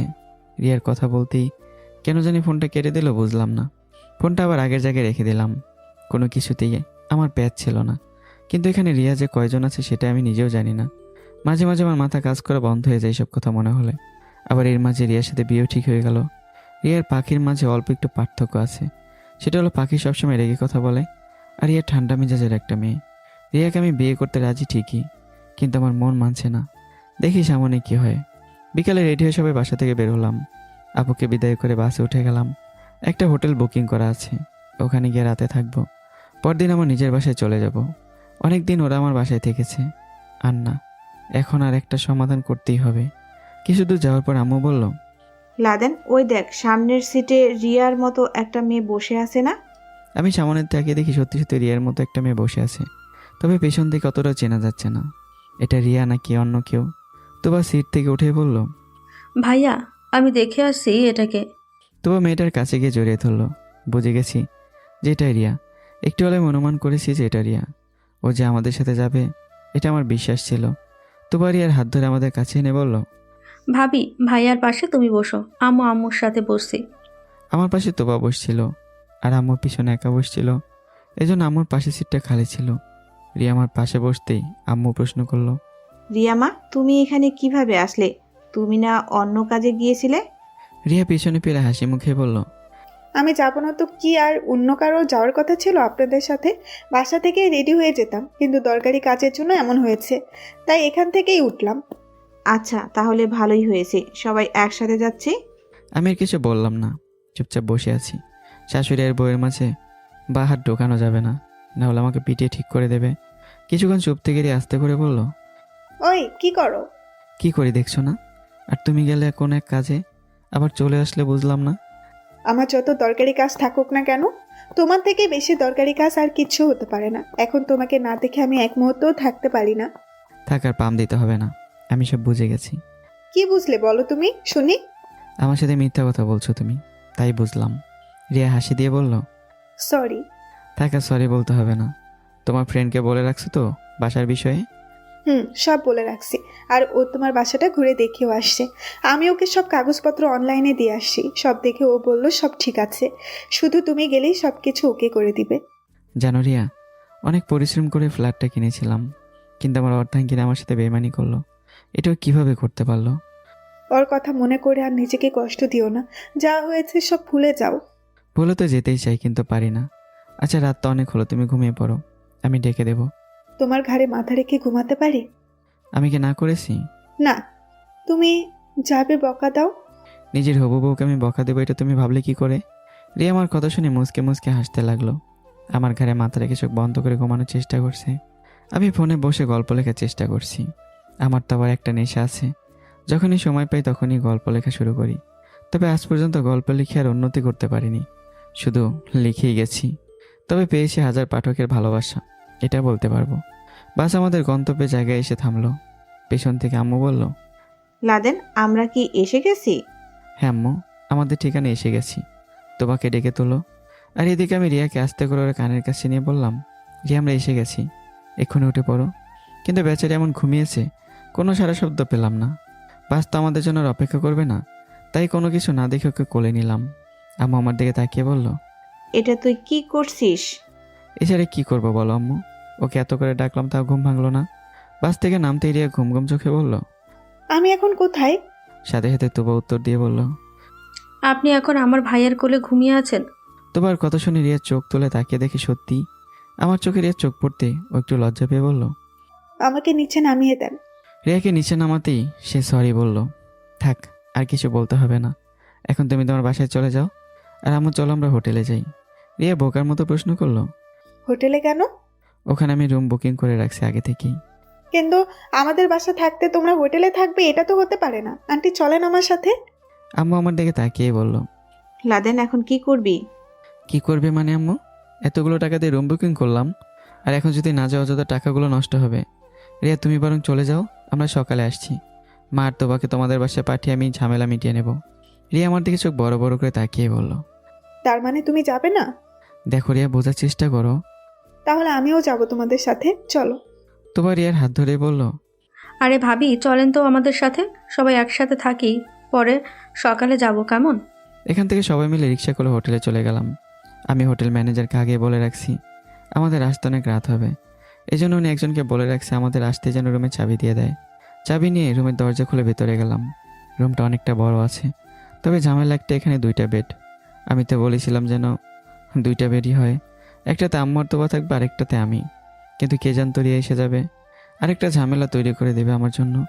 আমি নিচে বিছানা করতে করতে বললাম, আম্মু তুমি আর তোবা একটাতে থাকো, আর রিয়া পাশের বেডে শুয়ে পড়ো। আমি নিচে ঘুমিয়ে গেলাম। এমনিতে অনেক রাত হয়ে গেছে, এত কথা আর বলতে পারবো না, প্রচুর ঘুম পেয়েছে, গুড নাইট। এটা বলতেই নিচে শুয়ে পড়লাম। সবাই সবার মতো শুয়ে পড়লো। তবে সকালে যখন আমার ঘুম ভাঙলো তখন বুকটা কেমন জানি ভারী ভারী লাগছে। ভূত পেত আবার আমার বুকে চেপে বসলো না তো, কেমন জানি ভয় হতে লাগলো। সকাল সকাল কী ঝামেলায় পড়লাম, ভয়ে চোখ খুলতেও পারছি না, যদি কিছু করে ফেলে। আমি আবার ভূত পেত খুব ভয় পাই। অল্প করে চোখের পাতা মিলিয়ে দেখি, আর এটা তো রিয়া। লাফ দিয়ে উঠে জোরে একটা চিৎকার দিলাম, রিয়া তুমি এখানে কি করো? আমি লাফ দিয়ে ওঠার কারণে রিয়া অনেকটা দূরে গিয়ে পড়লো। আম্মু উঠে প্রশ্ন করলো। কি হয়েছে রে? আর রিয়া মা, তুমি নিচে কেন? আমি নিচে কেন আপনার ছেলেকে জিজ্ঞাসা করেন। মাঝরাতে ও আমাকে টেনে নিচে নামিয়ে আনছে, আর এনে। এটা বলে চুপ হয়ে গেল। ভয়ে ভয়ে বললাম, দেখো রে, একদম মিথ্যা বলবে না, আমি তোমাকে নিচে আনছি নাকি তুমি নিজে আসছো? মিথ্যা কথা বলো কেন? দেখেন দেখেন আন্টি, আপনার ছেলে কি মিথ্যা কথা বলছে। এর মাঝে আম্মু আমাকে ধমক দিয়ে বলল। আমি তোর কাছ থেকে এটা আশা করব ভাবতেও পারি নাই। আরে ও তো বর্তমানে আমাদের মেহমান, আর তুই এখনো তো তোদের বিয়েই হয় নাই, আর এর মাঝেই। রিয়া উঠে আম্মুর কাছে বসেই বলল। সরি আন্টি, মিথ্যা বলার জন্য। আসলে এই রাতে আমার ঘুম আসছিল না, তাই ভাবলাম একটু আমার বরের বুকে শুয়ে দেখি ঘুম আসে কিনা। আর দেখেন, নিচে শুতেই কখন যে আমি নিজেই ঘুমিয়ে গেলাম ভাবতেও পারি না। মনে মনে বললাম, এই মেয়েতে বিয়ের আগে আমার বাণিজ্য সব শেষ করে দেবে। বাসা থেকে উঠে ফ্রেশ হয়ে বাইরে গেলাম। একটু পর রুমে যেতেই হোটেল বয় এসে খাবার দিয়ে গেল। খেয়ে দিয়ে হোটেল থেকে বের হলাম। এর মাঝে তোবা বলল, ভাইয়া, এখন তাহলে আমরা কোথায় যাচ্ছি? আম্মু আর তুই রিয়ার সাথে বাসায় চলে যা, আমি একটু মিতুকে দেখে আসি, ওদের সাথে আমার অনেক হিসাব নিকাশ বাকি আছে। সাথে সাথে আম্মুও বলল, আমরা যাব মানে? চল, ওকে তো আমাদেরও দেখার আছে। রিয়া চল। চলেন আন্টি। সবাই মিলে আবার সেই পরিচিত জায়গায় এসে দাঁড়ালাম। রিয়া হাত দিয়ে ইশারা করে বলল, ওই দেখো আমার বেস্ট ফ্রেন্ড আমাদের জন্য পুলিশ নিয়ে দাঁড়িয়ে আছে। গাড়ি থেকে নেমে রিয়া গিয়ে ওর বেস্ট ফ্রেন্ডের সাথে হাত মিলিয়ে কিছুক্ষণ কথা বলল, আবার আমার দিকে ইশারা করে কি জানি দেখিয়ে দিল। আমার কাছে আসতে আসতেই ওর বেস্ট ফ্রেন্ড বলল। রিয়া একটু লজ্জা পেয়ে বলল, তাহলে এটাই তোর হবু বর মিস্টার লাদেন? এটাই। রিয়ার বেস্ট ফ্রেন্ড আমার কাছে এসে হাত মিলিয়ে বলল, সরাসরি কি আমরা ভিতরে ঢুকে সবকিছু ওকে করে দিব নাকি? তোমাকে আমি একা একা ভেতরে যেতে দিব না। না, আপনার এখানে থাকেন, আমার একটু ওদের সাথে হিসাব নিকাশ আছে। রিয়া আমার হাত ধরে বলল, চলো, আমিও যাচ্ছি। আরে না, তুমি বরং থাকো, আমি একা ওদের সাথে কথা বলবো। আরে ওরা খুব খারাপ, বুঝো না কেন? আম্মা আমার দিকে তাকিয়ে বলল, নিয়ে যাও কে, যদি কোনো সমস্যা হয়। আমি সামনের দিকে হাঁটা দিলাম। কাপা কাপা হাতে কলিং বেলে হাত দিতেই রিয়া বলল, ভয় হচ্ছে নাকি তোমার? এটাকে ভয় বলে না, অনেকদিন পর চেনা পরিচিত কারোর সাথে দেখা হবে, তাই এমন লাগছে। কলিং বেল বাজিয়ে কিছুক্ষণ দাঁড়িয়ে আছি। প্রায় 2 মিনিট পর রিফাতের বউ এসে দরজা খুলে বলল কে, আর যখনই দেখলো আমি, তখন আর কিছু না বলেই রিফাতের মুখের কোনো কথা নেই, একদম চুপচাপ দাঁড়িয়ে আছে। হয়তো আমি এখানে আসবে এটা আশা করেনি। আমি রিফাতের বউকে প্রশ্ন করলাম, এখানে কি দাঁড়িয়ে থাকবো নাকি ভেতরে আসতে বলবেন? রিফাতের বউ একটু তাড়াহুড়ো করে বলল, ও সরি ভেতরে আসেন ভাইয়া। আর মেয়েটাকে তো চিনতে পারলাম না। রিয়ার দিকে তাকালাম, ও আমার সিকিউরিটি গার্ড। এটা শুনে রিয়া কেমন জানি রেগে গেল। মনে মনে বললাম, খুব তো আমার সাথে আসতে চাইলো, এখন মজা বোঝো। ভেতরে গিয়ে বসতেই রিফাত রুম থেকে বেরিয়ে এলো। রিফাতকে দেখে প্রশ্ন করলাম, কি মিস্টার রিফাত, ভালো আছেন? রিফাত আমাকে দেখে কোনো রিয়াকশন করলো না। আমার কাছে বসে একটু জোরে বলল, মিতু, আমাদের জন্য 2টা কফি নিয়ে আয় তো। মিতু নামটা শুনে বুকের ভিতরে কেমন যেন একটা মোচড় দিয়ে উঠলো। কত সময় কাটিয়েছি ওর সাথে, আর শেষমেশ ও আমার সাথে বেমানি করলো। একটু পর মিতু হাতে করে 2টা কফি নিয়ে ভেতরে ঢুকলো। ওকে দেখে আমি পুরো বোকা বনে গেছি। ওর চেহারাটা একবারে নষ্ট হয়ে গেছে। দেখে বোঝা যাচ্ছে ওর উপর অনেক অত্যাচার করা হয়, কাজের মহিলা করে রাখছে এখানে। আমি জানতাম এমন একটা কিছু হবে, কারণ রিফাতের প্রথম বউকে আমি খুব ভালো করেই চিনি। মিতু আমাকে দেখে কফি ফেলে দৌড়ে আমার কাছে এসে আমাকে জড়িয়ে ধরে বলল, দেবী, তুমি ফিরে আসছো? বিশ্বাস করো, তুমি চলে যাবার পর আমি একটুও বলনি। অনেক বড় ভুল করেছি, আমি সেটা জানি। দেখো, ওরা আমার উপর অনেক অত্যাচার করেছে, এমনকি আমার পেটের সন্তান করে মেরে ফেলেছে। এদের ছাড়বে না তুমি। রিয়ার সাথে সাথে মিতুর চুল ধরে বলল, তোর কত বড় সাহস আমার স্বামীকে জড়িয়ে ধরিস? আমি উঠে রিয়াকে জড়িয়ে ধরে বললাম, রিয়া ছেড়ে দাও, বেচারি এমনিতে অনেক কষ্টে আছে। রিয়া আমার দিকে তাকিয়ে বলল, তুমি বলছো দেখে ছেড়ে দিলাম, নইলে। মিতু কান্না করতে করতে বলল, তুমি বিয়ে করে নিয়েছো? তোর কি মনে হয় রে শালি, যদি পারতাম তোরে গলা টিপে হত্যা করতাম। এখন কেন আমাকে চাস? কেন মনে নেই যখন পরকীয়া করেছিলি? এখন বুঝ মজা। রিফাত আমার দিকে চোখ লাল করে বলল, তোর সাহস কি করে হয় আমার বউকে এসব কথা বলার? আর এই মেয়েকে যে আমার বউয়ের উপর হাত তোলে, ওকে আমি মারবো কাটবো সেটা আমার বিষয়, তুই বলার কে? নাকি পুলিশ ডেকে আবার তোরে সাইজ করতে হবে? রিফাতের কথা শুনে মেজাজ আমার গরম হয়ে গেল। সাথে সাথে প্যান্ট থেকে বেল খুললাম আর রিফাতের গায়ে দিলাম বসিয়ে। রিফাত জোরে চিৎকার দিয়ে বলল, ও মাগো। এটা দেখে রিফাতের প্রথম বউ আমার দিকে তেড়ে এসে বলল, আমাদের বাসায় এসে আমার স্বামীকে মারিস, তরে তো আজকে খাইছি। রিয়া লাভ দিয়ে রিফাতের প্রথম বউয়ের চুলের মুঠি ধরে ইচ্ছে মতো মারতে লাগলো। আর এদিকে আমি রিফাতকে ইচ্ছা মতো মারতে লাগলাম। মিতু এক কোণে চুপচাপ দাঁড়িয়ে আছে আর ভয়ে কান্না করছে। রিফাত আর ওর চিৎকার শুনে রিয়ার বেস্ট ফ্রেন্ড সহ আম্মু আর তোবাও চলে আসলো। রিয়া জোরে চিৎকার করে বলছে, এখানে কেউ আসলে খুব খারাপ হবে, এদের আজকে আমি ছাড়বো না। অনেক মারলাম, তাই রিফাতের শরীর ফেটে রক্ত আসছে। মার বন্ধ করে মিতুর দিকে তাকালাম। মিতুর দিকে তাকাতেই তোবা রিয়ার বেস্ট ফ্রেন্ডের হাত থেকে লাঠিটা নিয়ে এসে মিতুর গায়ে দিল বসিয়ে। বুঝলাম আজকে সব কয়টা রাগ মিটাচ্ছে। আম্মু আস্তে আস্তে মিতুর দিকে আসছে। রিয়ার বেস্ট ফ্রেন্ডকে ইশারা করে বললাম, ওদের থামান, না হলে ওরা কিছু করে ফেলবে। আমি গিয়ে রিয়াকে জড়িয়ে ধরে বললাম, এই এখন একটু শান্ত হও, আর মারতে হবে না। রিয়াকে ধরে সোফায় বসালাম। ওইদিকে আমার বোন জোরে জোরে বলছে, শালি তোরে ছাড়বো না, আমার ভাইয়ের সাথে বেমানি করিস। মিতুর মাথা ফেটে রক্ত আসছে। রিয়ার বেস্ট ফ্রেন্ড সবাইকে থামিয়ে বলল, রিয়ার কারণে আজকে কিছু বললাম না, আর আমি জানি ওরা সবাই দোষী। রিয়া, আমি ওদের হাসপাতালে নিয়ে যাচ্ছি, পরে সুস্থ হয়ে একেবারে জেলে নিয়ে যাব। রিয়া দাঁড়িয়ে বলল, তোদের তো আরও হিসাব বাকি আছে। আমার কাছ থেকে কাগজগুলো নিয়ে রিফাতকে বুঝিয়ে দিল কোন কাগজগুলো আসল আর কোনগুলো নকল। রিফাত বেচারা কান্না করতে করতে বলল, এটা হতে পারে না। দরজা দিয়ে একজন উকিল ভেতরে ঢুকতে ঢুকতে বলল, বাইরে এত মানুষ দাঁড়িয়ে আছে কেন? আমি হেসেই বললাম, এমনি। আর ডিভোর্স পেপার নিয়ে আসছেন তো? আমি আসার সময় একজন উকিলকেও বলে রাখছি সব কিছু যেন রেডি রাখে। আর এতক্ষণে যদি পুলিশ না থাকতো তাহলে হয়তো রিফাত বেঁচে যেত। বাইরে পুলিশ হয়তো কাউকে ভেতরে আসতে দিচ্ছে না। উকিল আমার দিকে তাকিয়ে বলল, সব কিছু রেডি। আর ওদের এভাবে মারলে কে? আমি মারলাম, অপরাধ করে সে শাস্তি তো পেতেই হবে। ডিভোর্স পেপারটা নিয়ে সাইন করে মিতুর হাতে দিয়ে বললাম, সাইন করে দাও। মিতু কলমটা দূরে ফেলে বলল, আমার জীবন চলে যাবে, তাও আমি সাইন করবো না। আমি ভুল করেছি, মানুষ মাত্রই তো ভুল হয়। হয়তো না জেনে শুনে আমি একটা ভুল করে ফেলেছি। তুমি জানো না, তুমি চলে যাবার পর ওর বউ আমার বাচ্চাকে মেরে ফেলে আর আমাকে দাসী করে রেখেছে এখানে। আজকে তোমার বোন আমাকে মারলো, আর কিভাবে শাস্তি দিতে চাও আমাকে বলো? এরপরও তোমাকে ডিভোর্স দিও না, আমি মরে যাব। রিয়া ভেতরে এসে বলল, কি বলিস? তুই সাইন করবি না মানে? তোর বাপ দাদা 14 গোষ্ঠী সহ সাইন করবে। আমি রিয়াকে ধরে বললাম, আরে রিয়া কি করছো এসব? হ্যাঁ, মাথা খারাপ হয়ে গেছে তোমার? এবার আমু মিতুর কাছে এসে বলল, দেখ, মানুষ যদি একবার পরকীয়া করে তার শাস্তি কি হয় জান, তোকে একেবারে মেরে ফেলবে। আর তাছাড়া তুই যে এখনো বেঁচে আসোস এটা তোমার ভাগ্য।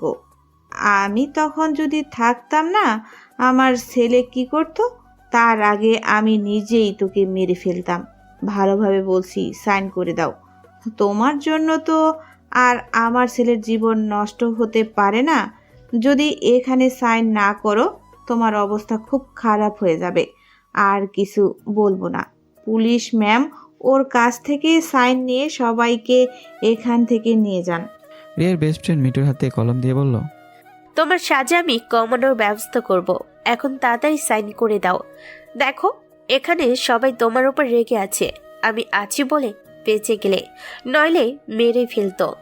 এবার তোবা রেগে গিয়ে বলল, আরে ম্যাম, দেখছেন কি? ওর হাত কেটে দেন নইলে।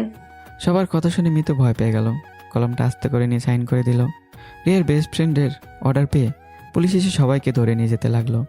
যেতে যেতে রিফাত আমার দিকে তাকিয়ে বলল, তোরে আমার দেখার আছে, একবার শুধু এখান থেকে মুক্তি পাই। যা পারিস কর গিয়ে, আরেকবার যদি আমার সামনে পড়িস না মেরেই ফেলবো শালা। রিয়ার বেস্ট ফ্রেন্ড যাওয়ার কি বলল, তোমরা সবাই পাগল হয়ে গেছিলে। আজকে যদি একটা খুন হয়ে যেত, এত রাগ ভালো নয় কিন্তু। আমি সোফায় বসে মাথা ঠান্ডা করার চেষ্টা করছি। রিয়া আমার পাশে বসে বলল, সরি, আমি আমার রাগকে কন্ট্রোল করতে পারিনি। না, এটাই ঠিক ছিল। তোবা শরীরটা হালকা ঝাঁকিয়ে বলল, বহুদিন পর মনের আশা পূরণ হলো। আমি মনে মনে এটা নিয়ত করেছিল, ওকে পেলে আর ছাড়বো না আমি। এসব মেয়েদের আরও উচিত শিক্ষা দেওয়া দরকার ছিল। তোবা তোর এমনটা করা ঠিক হয়নি। তোবা আমার কাছে এসে আমার চুল ধরে বলল, তুই অন্ধ নাকি?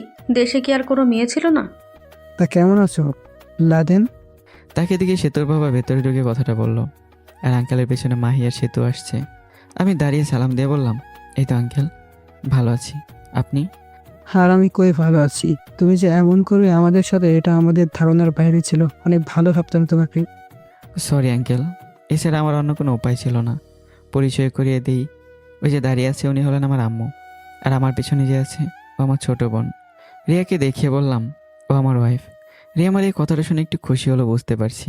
আঙ্কেল মুখটা কালো করে বলল, তুমি বিয়ে কবে করলে? এই তো আঙ্কেল কিছুদিন হলো। আচ্ছা, তাহলে তোমার কথা বলো কেমন? আর সব কিছু যেহেতু সমাধান হয়ে গেছে, তাহলে এখানে থাকবে নাকি তোমরা? আমার বাসাতে আমি থাকবো না তো কে থাকবে? কিন্তু এটা তো। পিছন থেকে সেতু বলল, বাবা, তোমাকে আমি পরে সব কিছু বুঝিয়ে দেব। আঙ্কেল যে রাগে চলে গেল আমি খুব ভালো করে বুঝতে পারছি। আঙ্কেল বাইরে যাওয়ার পর সেতু রিয়ার সাথে হাত মিলিয়ে বলল, ভালো আছেন ভাবি? এখনো ভাবি হয় নাই, তবে খুব শীঘ্রই হব। তুমি কে? চিনলাম না তো। সেতু আমার দিকে চোখ তুলে বলল, আমি কে? আপনার স্বামীকে জিজ্ঞেস করুন। আরে সেতু, এসব কথা ছাড়ো তো। মাই, তুমি ভালো আছো? দুলা ভাই, আপনি আমাদের রেখে এভাবে পালিয়ে গেলেন কেন? রিয়া আমার দিকে অবাক চোখে তাকিয়ে আছে। এই মেয়ে তোমাকে দুলাভাই বললো কেন? সেতুকে দেখিয়ে বললাম, ওর সাথে আমার বিয়ে জোর করে দিতে চাইছিল ওর বাবা, তাই এখান থেকে পালিয়ে চলে যাই। তুমি বলো, নিজের স্টুডেন্টকে কেউ বিয়ে করে, যাকে ছোট বোনের মতোই দেখতাম? আমার ভিতরে যেতে যেতে বলল, লাদেন, এখন এসব কথাবার্তা ছেড়ে বাজারে যা, পরে সে কথা বলিস। হ্যাঁ আম্মু, যাচ্ছি। পিছন থেকে রিয়া বলে উঠল, আমার জন্য আইসক্রিম নিয়ে এসো।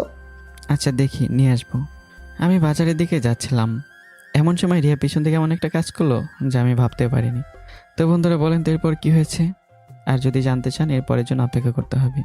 এর পরের দিনই সবগুলো পর্ব একসাথে করে দেওয়া হবে। তো গল্পটা কেমন হয়েছে কমেন্ট করতে বলবেন না। দেখা হচ্ছে আবারও। টাটা।